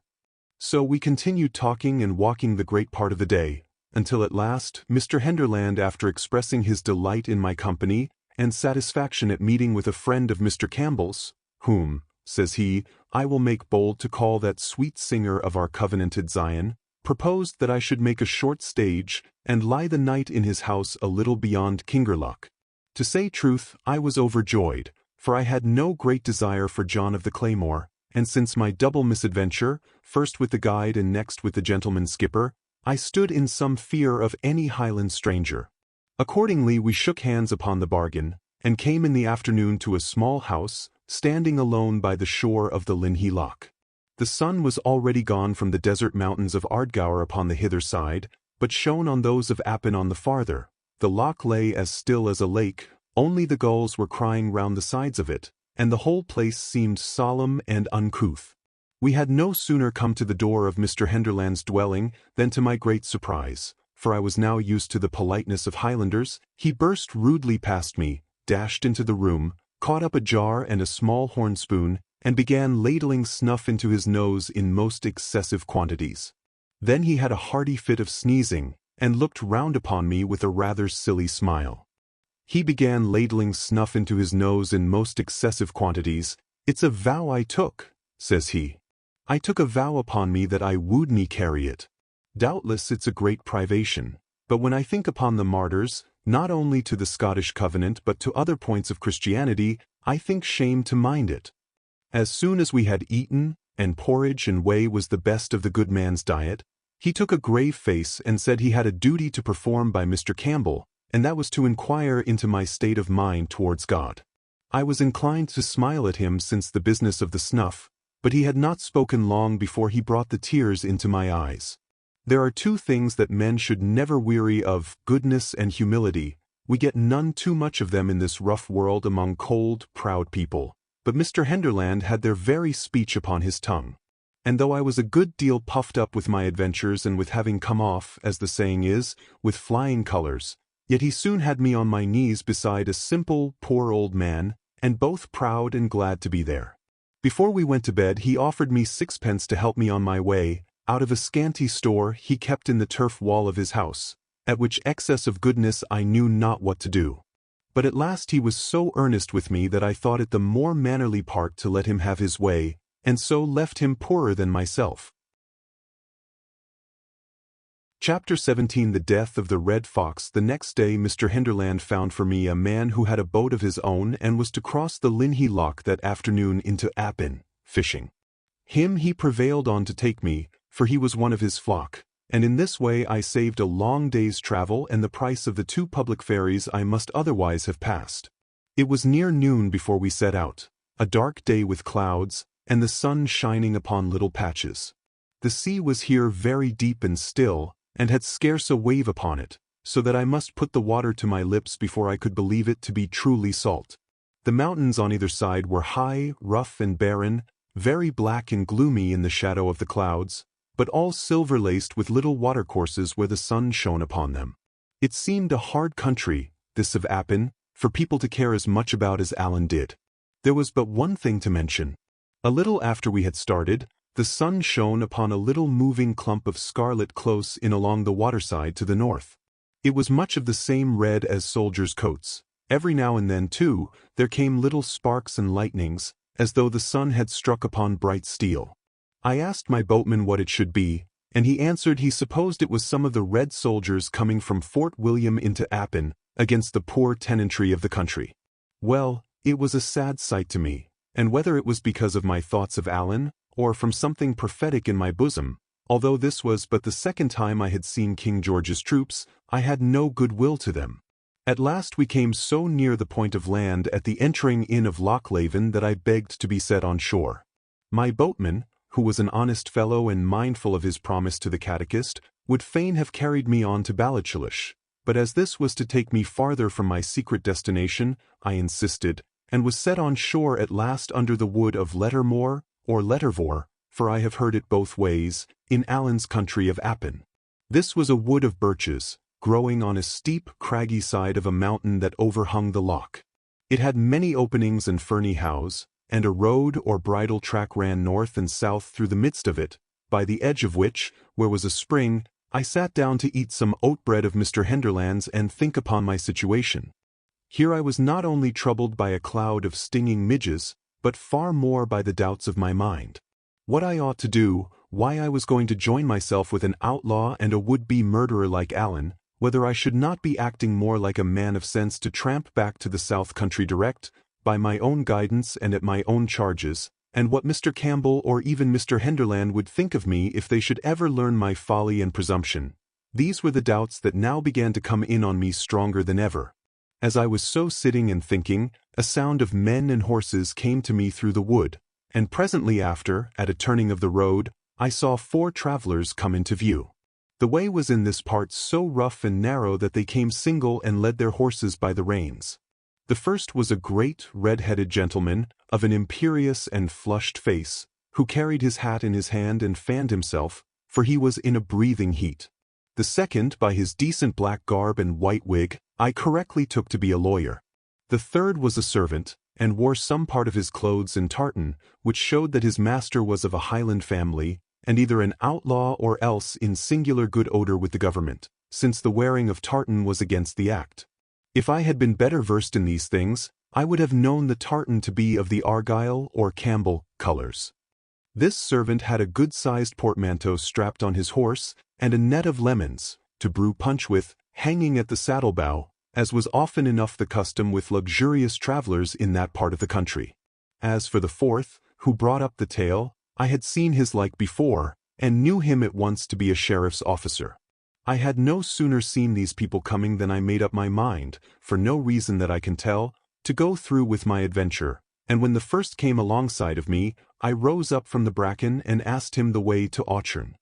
He stopped and looked at me as I thought, a little oddly, and then, turning to the lawyer, "Mungo," said he, "there's many a man would think this more of a warning than 2 peats."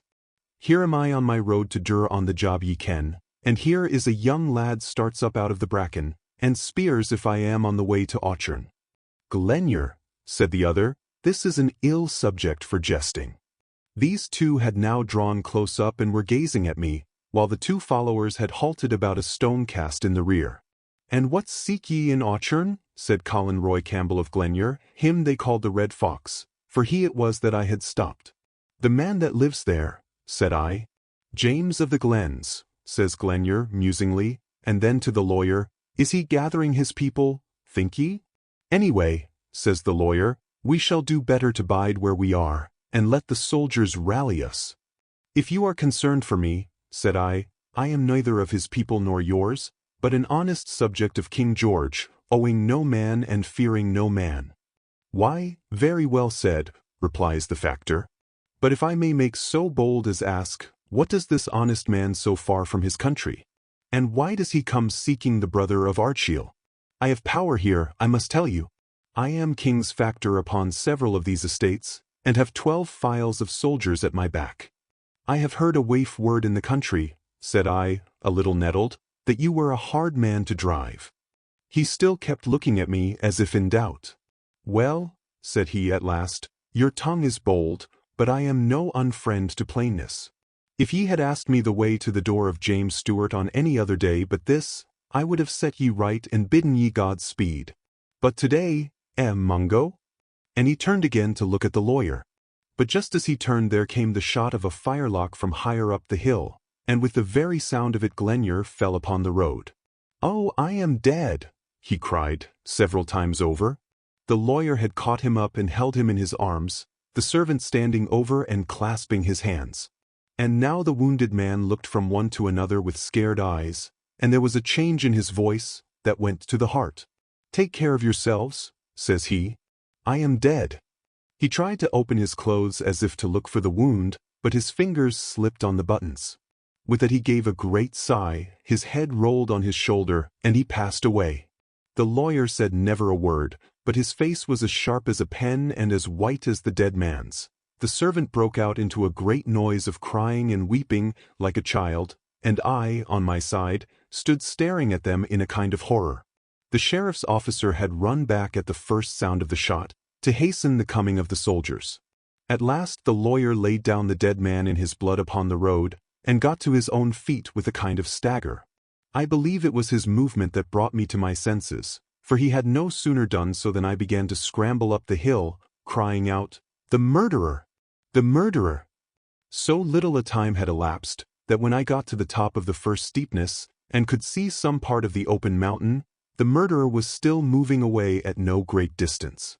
He was a big man, in a black coat, with metal buttons, and carried a long fowling piece. "Here!" I cried. "I see him!"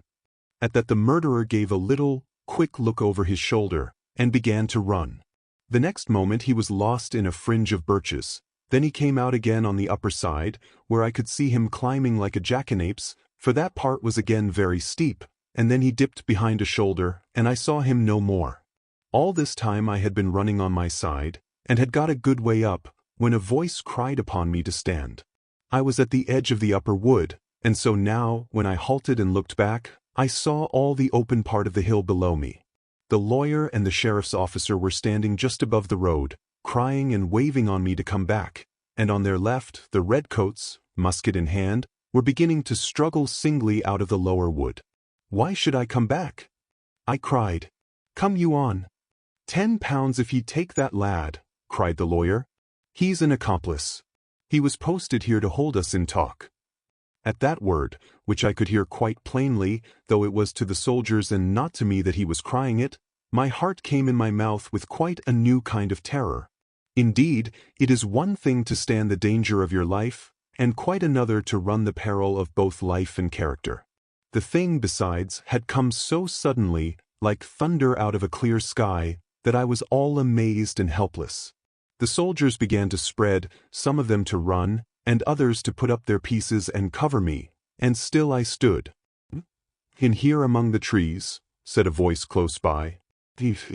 "Juke in here among the trees," said a voice close by indeed. I scarce knew what I was doing, but I obeyed, and as I did so, I heard the firelocks bang and the balls whistle in the birches. Just inside the shelter of the trees I found Alan Breck standing with a fishing rod. He gave me no salutation. Indeed, it was no time for civilities. Only, "Come," says he, and set off running along the side of the mountain towards Balachalish, and I, like a sheep, to follow him. Now we ran among the birches, now stooping behind low humps upon the mountainside, now crawling on all fours among the heather. The pace was deadly, my heart seemed bursting against my ribs, and I had neither time to think nor breath to speak with. Only I remember seeing with wonder that Alan every now and then would straighten himself to his full height and look back, and every time he did so, there came a great faraway cheering and crying of the soldiers. Quarter of an hour later, Alan stopped, clapped down flat in the heather, and turned to me. "Now," said he, "it's earnest. Do as I do for your life." And at the same speed, but now with infinitely more precaution, we traced back again across the mountainside by the same way that we had come, only perhaps higher, till at last Alan threw himself down in the upper wood of Lettermore, where I had found him at the first, and lay, with his face in the bracken, panting like a dog. My own sides so ached, my head so swam, my tongue so hung out of my mouth with heat and dryness, that I lay beside him like one dead. Chapter 18. I talk with Alan in the wood of Lettermore. Alan was the first to come round. He rose, went to the border of the wood, peered out a little, and then returned and sat down. "Well," said he, "yon was a hot burst, David." I said nothing, nor so much as lifted my face. I had seen murder done, and a great, ruddy, jovial gentleman struck out of life in a moment. The pity of that sight was still sore within me, and yet that was but a part of my concern. Here was murder done upon the man Alan hated. Here was Alan skulking in the trees and running from the troops, and whether his was the hand that fired or only the head that ordered, signified but little. By my way of it, my only friend in that wild country was blood guilty in the first degree. I held him in horror. I could not look upon his face. I would have rather lain alone in the rain on my cold isle, than in that warm wood beside a murderer. "Are ye still wearied?" he asked again. "No," said I, still with my face in the bracken. "No, I am not wearied now, and I can speak. You and me must twine," I said. "I liked you very well, Alan, but your ways are not mine, and they're not God's, and the short and the long of it is just that we must twine." "I will hardly twine from ye, David, without some kind of reason for the same," said Alan, mighty gravely. "If ye ken anything against my reputation, it's the least thing that ye should do, for old acquaintance' sake, to let me hear the name of it, and if ye have only taken a distaste to my society, it will be proper for me to judge if I'm insulted." "Alan," said I, "what is the sense of this? Ye ken very well yon Campbell man lies in his blood upon the road." He was silent for a little, then says he, "Did ever ye hear tell of the story of the man and the good people?" By which he meant the fairies. "No," said I, "nor do I want to hear it." "With your permission, Mr. Balfour, I will tell it you whatever," says Alan. "The man, ye should ken, was cast upon a rock in the sea, where it appears the good people were in use to come and rest as they went through to Ireland. The name of this rock is called the Scaravore, and it's not far from where we suffered shipwreck. Well, it seems the man cried so sore, if he could just see his little bairn before he died, that at last the king of the good people took pity upon him, and sent one flying that brought back the bairn in a poke 20, and laid it down beside the man where he lay sleeping. So when the man woke, there was a poke beside him and something into the inside of it that moved. Well, it seems he was one of these gentry that think I the worst of things, and for greater security he stuck his dirk throughout that poke before he opened it, and there was his bairn dead. I am thinking to myself, Mr. Balfour, that you and the man are very much alike." 20 bag. "Do you mean you had no hand in it?" cried I, sitting up. "I will tell you first of all, Mr. Balfour of Shaw's, as one friend to another," said Alan, "that if I were going to kill a gentleman, it would not be in my own country, to bring trouble on my clan, and I would not go wanting sword and gun, and with a long fishing rod upon my back." "Well," said I, "that's true." "And now," continued Alan, taking out his dirk and laying his hand upon it in a certain manner, "I swear upon the holy iron I had neither art nor part, act nor thought in it." "I thank God for that," cried I, and offered him my hand. He did not appear to see it. "And here is a great deal of work about a Campbell," said he. "They are not so scarce that I can." "At least," said I, "you cannot justly blame me, for you know very well what you told me in the brig. But the temptation and the act are different. I thank God again for that.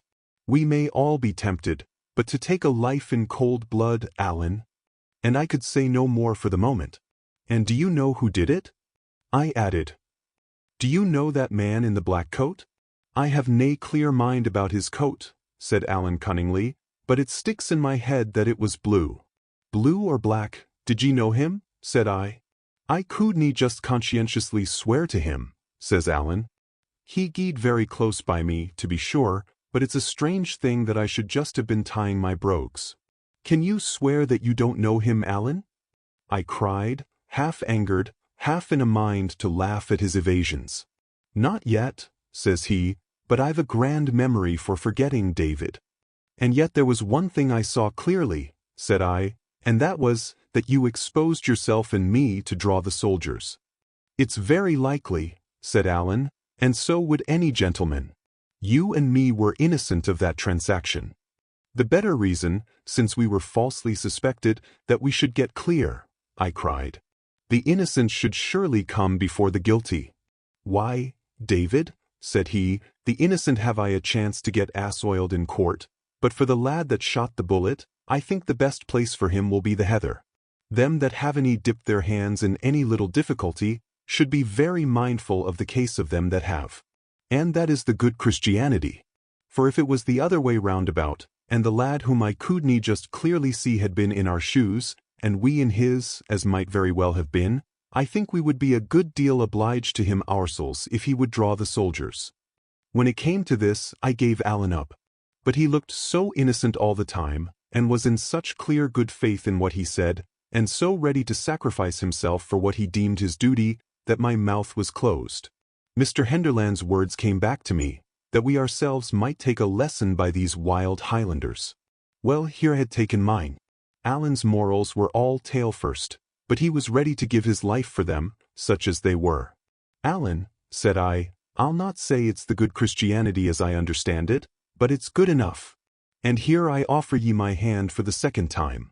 Whereupon he gave me both of his, saying surely I had cast a spell upon him, for he could forgive me anything. Then he grew very grave, and said we had not much time to throw away, but must both flee that country. He, because he was a deserter, and the whole of Appin would now be searched like a chamber, and every one obliged to give a good account of himself, and I, because I was certainly involved in the murder. "Oh," says I, willing to give him a little lesson, "I have no fear of the justice of my country."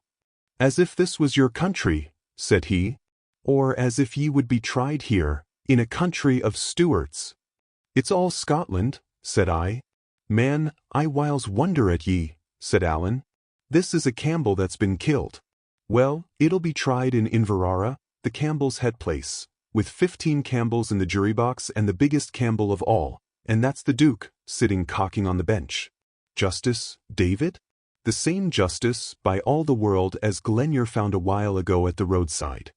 This frightened me a little, I confess, and would have frightened me more if I had known how nearly exact were Alan's predictions. Indeed, it was but in one point that he exaggerated, there being but 11 Campbells on the jury, though as the other 4 were equally in the Duke's dependence, it mattered less than might appear.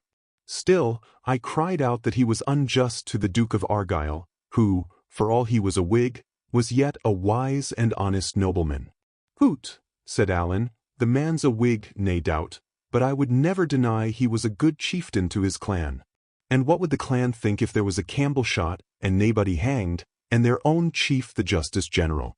But I have often observed," says Alan, "that you low country bodies have no clear idea of what's right and wrong." At this I did at last laugh out aloud, when to my surprise, Alan joined in, and laughed as merrily as myself. "Na, na," said he, "we're in the Hielands, David, and when I tell ye to run, take my word and run. "Nae doubt it's a hard thing to skulk and starve in the heather, but it's harder yet to lie shackled in a red-coat prison." I asked him whither we should flee, and as he told me, to the lowlands, I was a little better inclined to go with him, for, indeed, I was growing impatient to get back and have the upper hand of my uncle. Besides, Alan made so sure there would be no question of justice in the matter, that I began to be afraid he might be right. Of all deaths, I would truly like least to die by the gallows, and the picture of that uncanny instrument came into my head with extraordinary clearness, as I had once seen it engraved at the top of a peddler's ballad, and took away my appetite for courts of justice. "I'll chance it, Alan," said I. "I'll go with you." "But mind you," said Alan, "it's no small thing. Ye maun lie bare and hard, and brook many an empty belly. Your bed shall be the moorcock's, and your life shall be like the hunted deer's, and ye shall sleep with your hand upon your weapons. Aye, man, ye shall tagle many a weary foot, or we get clear. I tell ye this at the start, for it's a life that I ken well. But if ye ask what other chance ye have, I answer, none. Either take to the heather with me or else hang." "And that's a choice very easily made," said I, and we shook hands upon it. "And now let's take another peep at the redcoats, and now let's take another peek at the redcoats," says Alan, and he led me to the northeastern fringe of the wood. Looking out between the trees, we could see a great side of mountain running down exceeding steep into the waters of the loch. It was a rough part, all hanging stone, and heather, and big scrogs of birchwood, and away at the far end towards Balachalish, little wee red soldiers were dipping up and down over hill and howe, and growing smaller every minute. There was no cheering now, for I think they had other uses for what breath was left them, but they still stuck to the trail, and doubtless thought that we were close in front of them. Alan watched them, smiling to himself. "Aye," said he, "they'll be gey weary before they've got to the end of that employ. And so you and me, David, can sit down and eat a bite, and breathe a bit longer, and take a dram from my bottle. Then we'll strike for Auchern, the house of my kinsman James of the Glens, where I must get my clothes and my arms, and money to carry us along, and then, David will cry, 'Forth, fortune,' and take a cast among the heather." So we sat again and ate and drank, in a place whence we could see the sun going down into a field of great, wild, and houseless mountains, such as I was now condemned to wander in with my companion. Partly as we so sat, and partly afterwards, on the way to Auchern, each of us narrated his adventures, and I shall here set down so much of Alan's as seems either curious or needful. It appears he ran to the bulwarks as soon as the wave was past, saw me and lost me, and saw me again as I tumbled in the roost, and at last had one glimpse of me clinging on the yard. It was this that put him in some hope I would maybe get to land after all, and made him leave those clues and messages which had brought me, for my sins, to that unlucky country of Appin. In the meanwhile, those still on the brig had got the skiff launched, and one or two were on board of her already, when there came a second wave greater than the first, and heaved the brig out of her place, and would certainly have sent her to the bottom, had she not struck and caught on some projection of the reef. When she had struck first, it had been bows on, so that the stern had hitherto been lowest. But now her stern was thrown in the air, and the bows plunged under the sea, and with that, the water began to pour into the forescuttle like the pouring of a mill dam. It took the color out of Alan's face, even to tell what followed. For there were still 2 men lying impotent in their bunks, and these, seeing the water pour in and thinking the ship had foundered, began to cry out aloud, and that with such harrowing cries that all who were on deck tumbled one after another into the skiff and fell to their oars. They were not 200 yards away, when there came a third great sea, and at that the brig lifted clean over the reef, her canvas filled for a moment, and she seemed to sail in chase of them, but settling all the while, and presently she drew down and down, as if a hand was drawing her, and the sea closed over the Covenant of Dysart. Never a word they spoke as they pulled ashore, being stunned with the horror of that screaming, but they had scarce set foot upon the beach when Hosea's son woke up, as if out of a muse, and bade them lay hands upon Alan. They hung back indeed, having little taste for the employment, but Hosea's son was like a fiend, crying that Alan was alone, that he had a great sum about him, that he had been the means of losing the brig and drowning all their comrades, and that here was both revenge and wealth upon a single cast. It was 7 against 1, In that part of the shore there was no rock that Alan could set his back to, and the sailors began to spread out and come behind him. And then, said Alan, the little man with the red head, I haven't any mind of the name that he is called. Ryuk, said I. Said Alan, Ryuk. Well, it was him that took up the clubs for me, asked the men if they were any feared of a judgment, and, says he, I'll put my back to the Highlandman's missile. That's none such an entirely bad little man, yon little man with the red head, said Alan. He has some spunks of decency. Well, said I, he was kind to me in his way. And so he was to Alan, said he, and by my troth, I found his way a very good one. But ye see, David, the loss of the ship and the cries of these poor lads sat very ill upon the man, and I'm thinking that would be the cause of it. Well, I would think so, says I, for he was as keen as any of the rest at the beginning. But how did Hosea's son take it? It sticks in my mind that he would take it very ill, says Alan. But the little man cried to me to run, and indeed I thought it was a good observe, and ran. The last that I saw they were all in a knot upon the beach, like folk that were not agreeing very well together. What do you mean by that? Said I. Well, the fists were going, said Alan, and I saw one man go down like a pair of breeks. But I thought it would be better no to wait. Ye see there's a strip of Campbell's in that end of Mull, which is no good company for a gentleman like me. If it hadn't been for that I would have waited and looked for ye missile, let alone giving a hand to the little man. It was droll how Alan dwelt on Mr. Ryaka's stature, for, to say the truth, the one was not much smaller than the other. So, says he, continuing, I set my best foot forward, and whenever I met in with anyone I cried out there was a wreck ashore. Man, they didn't stop to fash with me. Ye should have seen them linking for the beach. And when they got there they found they had had the pleasure of a run, which is aye good for a Campbell. I'm thinking it was a judgment on the clan that the brig went down in the lump and didn't break. But it was a very unlucky thing for you, that same, for if any wreck had come ashore they would have hunted high and low, and would soon have found ye. Chapter 19. The house of fear. Night fell as we were walking, and the clouds, which had broken up in the afternoon, settled in and thickened, so that it fell, for the season of the year, extremely dark. The way we went was over rough mountainsides, and though Alan pushed on with an assured manner, I could by no means see how he directed himself. At last, about 10:30 of the clock, we came to the top of a brae, and saw lights below us. It seemed a house door stood open and let out a beam of fire and candlelight, and all round the house and steading 5 or 6 persons were moving hurriedly about, each carrying a lighted brand. James must have tint his wits, said Alan. If this was the soldiers instead of you and me, he would be in a bonny mess. But I dare say he'll have a sentry on the road, and he would ken well enough no soldiers would find the way that we came. He whistled 3 times, in a particular manner. Hereupon he whistled 3 times, in a particular manner. It was strange to see how, at the first sound of it, all the moving torches came to a stand, as if the bearers were affrighted, and how, at the third, the bustle began again as before. Having thus set folks' minds at rest, we came down the brae, and were met at the yard gate, for this place was like a well-doing farm, by a tall, handsome man of more than 50, who cried out to Alan in the Gaelic. James Stewart, said Alan, I will ask ye to speak in Scotch, for here is a young gentleman with me that has none of the other. This is him, he added, putting his arm through mine, a young gentleman of the Lowlands, and a laird in his country too, but I am thinking it will be the better for his health if we give his name the go-by.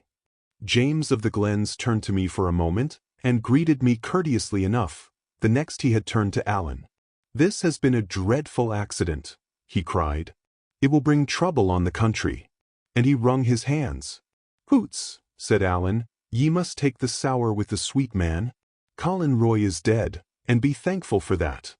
Aye, said James, and by my troth, I wish he was alive again. It's all very fine to blow and boast beforehand, but now it's done, Alan, and who's to bear the white 21 of it? The accident fell out in Appin. Mind ye that, Alan, it's Appin that must pay, and I am a man that has a family. 21 blame. While this was going on I looked about me at the servants. Some were on ladders, digging in the thatch of the house or the farm buildings, from which they brought out guns, swords, and different weapons of war. Others carried them away, and by the sound of mattock blows from somewhere farther down the brae, I suppose they buried them. Though they were all so busy, there prevailed no kind of order in their efforts. Men struggled together for the same gun and ran into each other with their burning torches, and James was continually turning about from his talk with Alan, to cry out orders which were apparently never understood. The faces in the torchlight were like those of people overborne with hurry and panic, and though none spoke above his breath, their speech sounded both anxious and angry. It was about this time that a lassie came out of the house carrying a pack or bundle, and it has often made me smile to think how Alan's instinct awoke at the mere sight of it. "What's that the lassie has?" he asked. "We're just setting the house in order, Alan," said James, in his frightened and somewhat fawning way. "They'll search Appin with candles, and we must have all things straight. We're digging the bit guns and swords into the moss, ye see, and these, I am thinking, will be your ain French clothes. Will be to bury them, I believe." "Bury my French clothes?" cried Alan. "Troth, no." And he laid hold upon the packet and retired into the barn to shift himself, recommending me in the meanwhile to his kinsman. James carried me accordingly into the kitchen, and sat down with me at table, smiling and talking at first in a very hospitable manner. But presently the gloom returned upon him. He sat frowning and biting his fingers, only remembered me from time to time, and then gave me but a word or two and a poor smile, and back into his private terrors. His wife sat by the fire and wept, with her face in her hands. His eldest son was crouched upon the floor, running over a great mass of papers and now and again setting one alight and burning it to the bitter end. All the while a servant lass with a red face was rummaging about the room, in a blind hurry of fear, and whimpering as she went, and every now and again one of the men would thrust in his face from the yard, and cry for orders. At last James could keep his seat no longer, and begged my permission to be so unmannerly as walk about. "I am but poor company altogether, sir," says he, "but I can think of nothing but this dreadful accident, and the trouble it is like to bring upon quite innocent persons." A little after he observed his son burning a paper which he thought should have been kept, and at that his excitement burst out so that it was painful to witness. He struck the lad repeatedly. "Are you gone jite? 22, he cried. "Do you wish to hang your father?" and, forgetful of my presence, carried on at him a long time together in the Gaelic, the young man answering nothing, only the wife, at the name of hanging, throwing her apron over her face and sobbing out louder than before.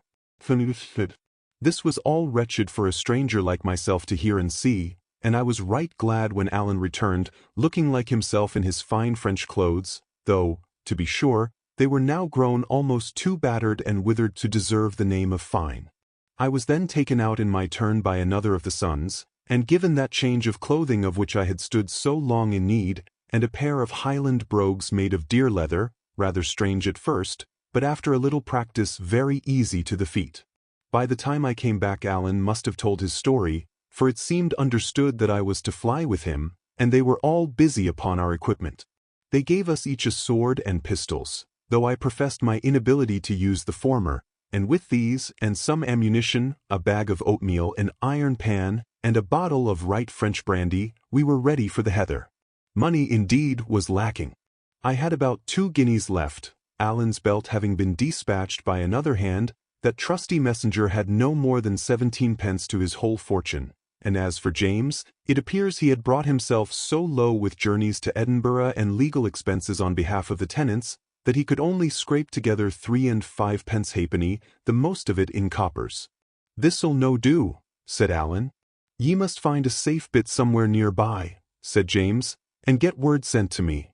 Ye see, ye'll have to get this business prettily off, Alan. This is no time to be stayed for a guinea or 2. They're sure to get wind of ye, sure to seek ye, and by my way of it, sure to lay on ye the white of this day's accident. If it falls on you, it falls on me that am your near kinsman and harboured ye while ye were in the country. And if it comes on me," he paused and bit his fingers with a white face. "It would be a painful thing for our friends if I was to hang," said he. "It would be an ill day for Appin," says Alan. "It's a day that sticks in my throat," said James. "Oh man, Alan, You and me have spoken like two fools, he cried, striking his hand upon the wall so that the house rang again. Well, and that's true too, said Alan, and my friend from the lowlands here, nodding at me, gave me a good word upon that head, if I would only have listened to him. But see here, said James, returning to his former manner, if they lay me by the heels, Alan, it's then that you'll be needing the money. For with all that I have said and that you have said, it will look very black against the two of us. Do ye mark that? Well, follow me out, and I'll see that I'll have to get a paper out against ye missile, have to offer a reward for ye, will I. It's a sore thing to do between such near friends, but if I get the dirdum 23 of this dreadful accident, I'll have to fend for myself, man. Do ye see that? 23 blame. He spoke with a pleading earnestness, taking Alan by the breast of the coat. I, said Alan, I see that. And ye'll have to be clear of the country, Alan, and clear of Scotland, you and your friend from the lowlands too. For I'll have to paper your friend from the lowlands. Ye see that, Alan? Say that ye see that. I thought Alan flushed a bit. This is unco hard on me that brought him here, James, said he, throwing his head back. It's like making me a traitor. Now, Alan man, cried James, look things in the face. He'll be papered anyway. Mungo Campbell be sure to paper him. What matters if I paper him too? And then, Alan, I am a man that has a family. And then, after a little pause on both sides, and Alan, it'll be a jury of Campbells, said he. There's one thing, said Alan, musingly, that naebody kens his name.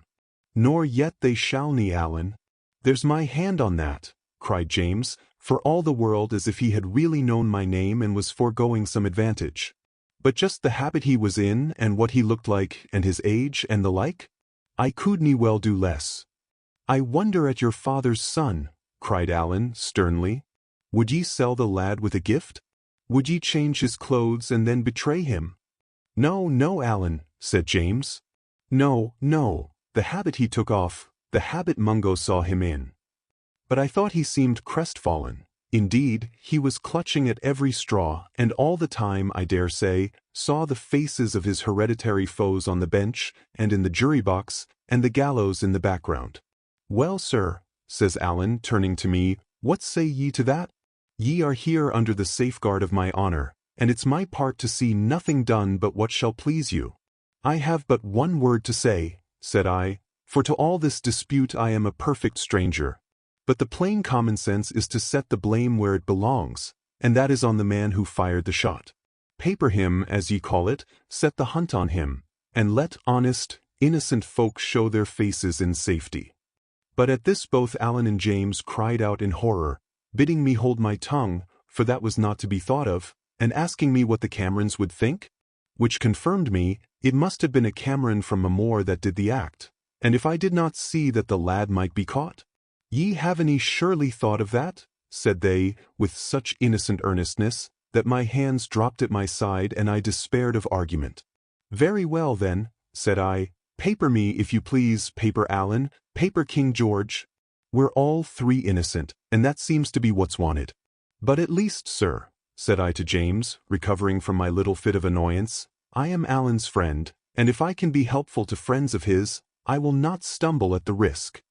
I thought it best to put a fair face on my consent, for I saw Alan troubled, and besides, thinks I to myself, as soon as my back is turned, they will paper me, as they call it, whether I consent or not. But in this I saw I was wrong, for I had no sooner said the words, than Mrs. Stewart leaped out of her chair, came running over to us, and wept first upon my neck and then on Alan's, blessing God for our goodness to her family. As for you, Alan, it was no more than your bounden duty, she said.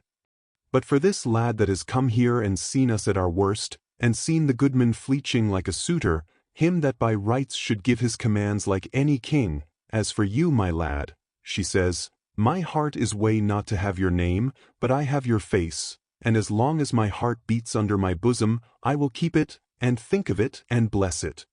And with that she kissed me, and burst once more into such sobbing that I stood abashed.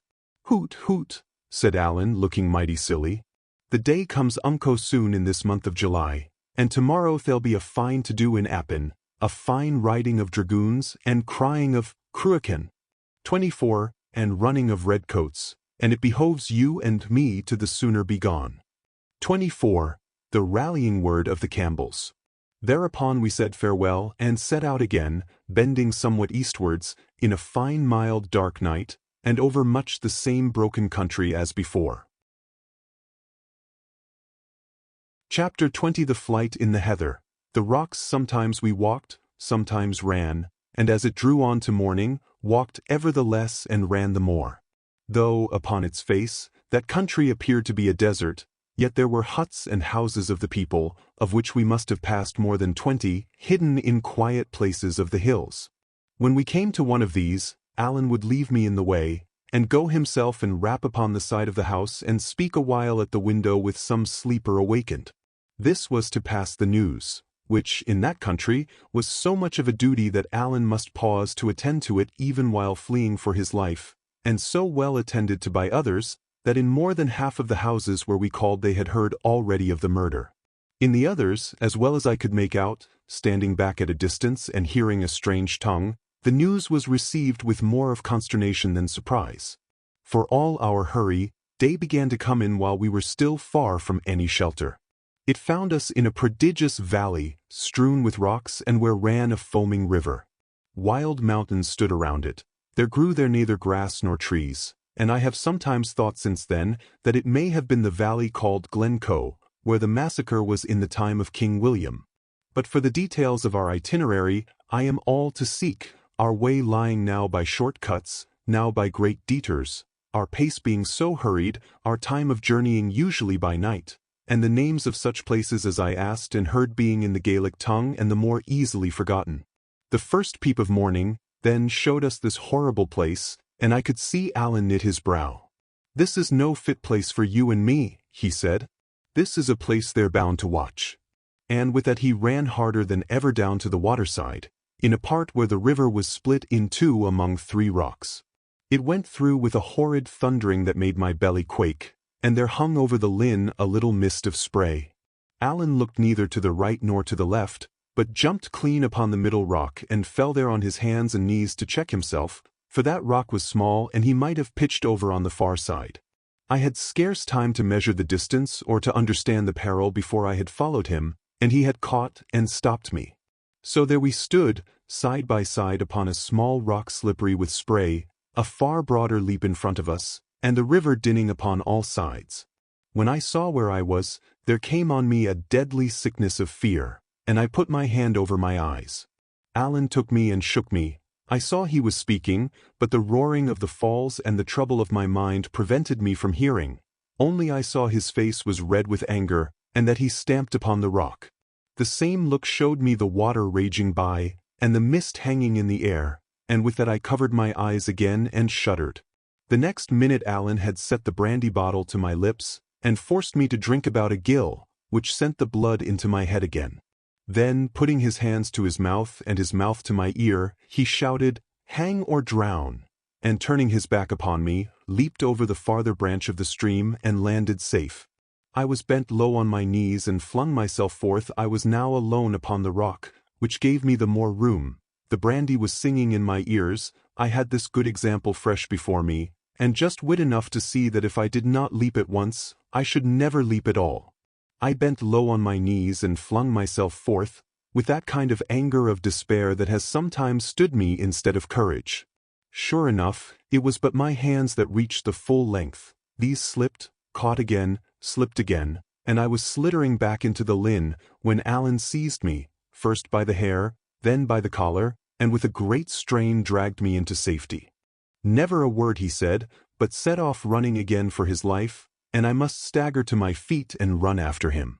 I had been weary before, but now I was sick and bruised, and partly drunken with the brandy. I kept stumbling as I ran. I had a stitch that came near to overmaster me, and when at last Alan paused under a great rock that stood there among a number of others, it was none too soon for David Balfour. A great rock, I have said, but by rights it was 2 rocks leaning together at the top, both some 20 feet high, and at the first sight inaccessible. Even Alan, though you may say he had as good as 4 hands, failed twice in an attempt to climb them, and it was only at the third trial, and then by standing on my shoulders and leaping up with such force as I thought must have broken my collarbone, that he secured a lodgment. Once there, he let down his leathern girdle, and with the aid of that and a pair of shallow footholds in the rock, I scrambled up beside him. Then I saw why we had come there, for the two rocks, being both somewhat hollow on the top and sloping one to the other, made a kind of dish or saucer, where as many as 3 or 4 men might have lain hidden. All this while Alan had not said a word, and had run and climbed with such a savage, silent frenzy of hurry, that I knew that he was in mortal fear of some miscarriage. Even now we were on the rock, he said nothing, nor so much as relaxed the frowning look upon his face, but clapped flat down, and keeping only one eye above the edge of our place of shelter scouted all round the compass. The dawn had come quite clear. We could see the stony sides of the valley and its bottom, which was bestrewed with rocks, and the river, which went from one side to another and made white falls, but nowhere the smoke of a house, nor any living creature but some eagles screaming round a cliff. Then at last Alan smiled. "I," said he, "now we have a chance," and then looking at me with some amusement, "Yuri no very glad 25? At the jumping," said he. 25 brisk. At this I suppose I colored with mortification, for he added at once, "Hoots! Small blame to be feared of a thing and yet to do it, is what makes the prettiest kind of a man." And then there was water there, and water's a thing that dauntens even me. "No, no," said Alan, "it's no you that's to blame, it's me." I asked him why. "Why," said he, "I have proved myself a gomeril this night. For first of all I take a wrong road, and that in my own country of Appin, so that the day has caught us where we should never have been, and thanks to that, we lie here in some danger and mere discomfort. And next, which is the worst of the two, for a man that has been so much among the heather as myself, I have come wanting a water bottle, and here we lie for a long summer's day with nathing but neat spirit. Ye may think that a small matter, but before it comes night, David, ye'll give me news of it." I was anxious to redeem my character, and offered, if he would pour out the brandy, to run down and fill the bottle at the river. "I wouldn't waste the good spirit either," says he. "It's been a good friend to you this night, or in my poor opinion, ye would still be cocking on yon stone. And what's mair," says he, "ye may have observed, you that's a man of so much penetration, that Alan Breck Stewart was perhaps walking quicker than his ordiner." "You!" I cried. "You were running fit to burst." "Was I so?" said he. "Well, then ye may depend upon it, there was nae time to be lost. And now here is enough said, gang you to your sleep, lad, and I'll watch." Accordingly, I lay down to sleep. A little peaty earth had drifted in between the top of the two rocks, and some bracken grew there, to be a bed to me. The last thing I heard was still the crying of the eagles. I dare say it would be 9 in the morning when I was roughly awakened, and found Alan's hand pressed upon my mouth. "Wheesht," he whispered. "Ye were snoring." "Well," said I, surprised at his anxious and dark face, "and why not?" He peered over the edge of the rock, and signed to me to do the like. It was now high day, cloudless, and very hot. The valley was as clear as in a picture. About half a mile up the water was a camp of redcoats. A big fire blazed in their midst, at which some were cooking, and nearby, on the top of a rock about as high as ours, there stood a sentry, with the sun sparkling on his arms. All the way down along the riverside were posted other sentries. Here near together, they're widely scattered, some planted like the first, on places of command, some on the ground level and marching and countermarching, so as to meet halfway. Higher up the glen, where the ground was more open, the chain of posts was continued by horse soldiers, whom we could see in the distance riding to and fro. Lower down, the infantry continued, but as the stream was suddenly swelled by the confluence of a considerable burn, they were more widely set, and only watched the fords and stepping stones. I took but one look at them, and ducked again into my place. It was strange indeed to see this valley, which had lain so solitary in the hour of dawn, bristling with arms and dotted with the red coats and breeches. "Ye see," said Alan, "this was what I was afraid of, Davy, that they would watch the burnside. They began to come in about 2 hours ago, and, man, but you're a grand hand at the sleeping. We're in a narrow place. If they get up the sides of the hill, they could easy spy us with a glass, but if they'll only keep in the foot of the valley, we'll do yet. The posts are thinner down the water, and come night, we'll try our hand at getting by them. And what are we to do till night? I asked. Lie here, says he, and bursel. That one good Scotch word, bursel, was indeed the most of the story of the day that we had now to pass. You are to remember that we lay on the bare top of a rock, like scones upon a girdle. The sun beat upon us cruelly, the rock grew so heated, a man could scarce endure the touch of it, and the little patch of earth and fern, which kept cooler, was only large enough for one at a time.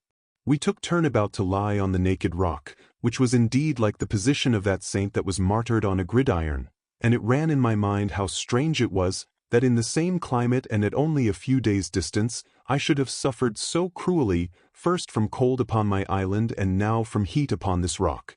All the while we had no water, only raw brandy for a drink, which was worse than nothing, but we kept the bottle as cool as we could, burying it in the earth, and got some relief by bathing our breasts and temples.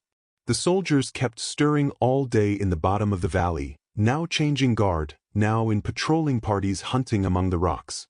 These lay round in so great a number that to look for men among them was like looking for a needle in a bottle of hay, and being so hopeless a task, it was gone about with the less care. Yet we could see the soldiers pike their bayonets among the heather, which sent a cold thrill into my vitals, and they would sometimes hang about our rock, so that we scarce dared to breathe. It was in this way that I first heard the right English speech. One fellow as he went by actually clapping his hand upon the sunny face of the rock on which we lay, and plucking it off again with an oath. I tell you it's me, says he, and I was amazed at the clipping tones and the odd sing-song in which he spoke, and no less at that strange trick of dropping out the letter H. To be sure, I had heard Ransom, but he had taken his ways from all sorts of people, and spoke so imperfectly at the best, that I set down the most of it to childishness. My surprise was all the greater to hear that manner of speaking in the mouth of a grown man, and indeed I have never grown used to it, nor yet altogether with the English grammar, as perhaps a very critical eye might here and there spy out even in these memoirs. The tediousness and pain of these hours upon the rock grew only the greater as the day went on, the rock getting still the hotter and the sun fiercer. There were giddiness and sickness, and sharp pangs like rheumatism, to be supported. I minded then, and have often minded since, on the lines in our Scotch psalm, "The moon by night thee shall not smite, nor yet the sun by day," and indeed it was only by God's blessing that we were neither of us sun-smitten.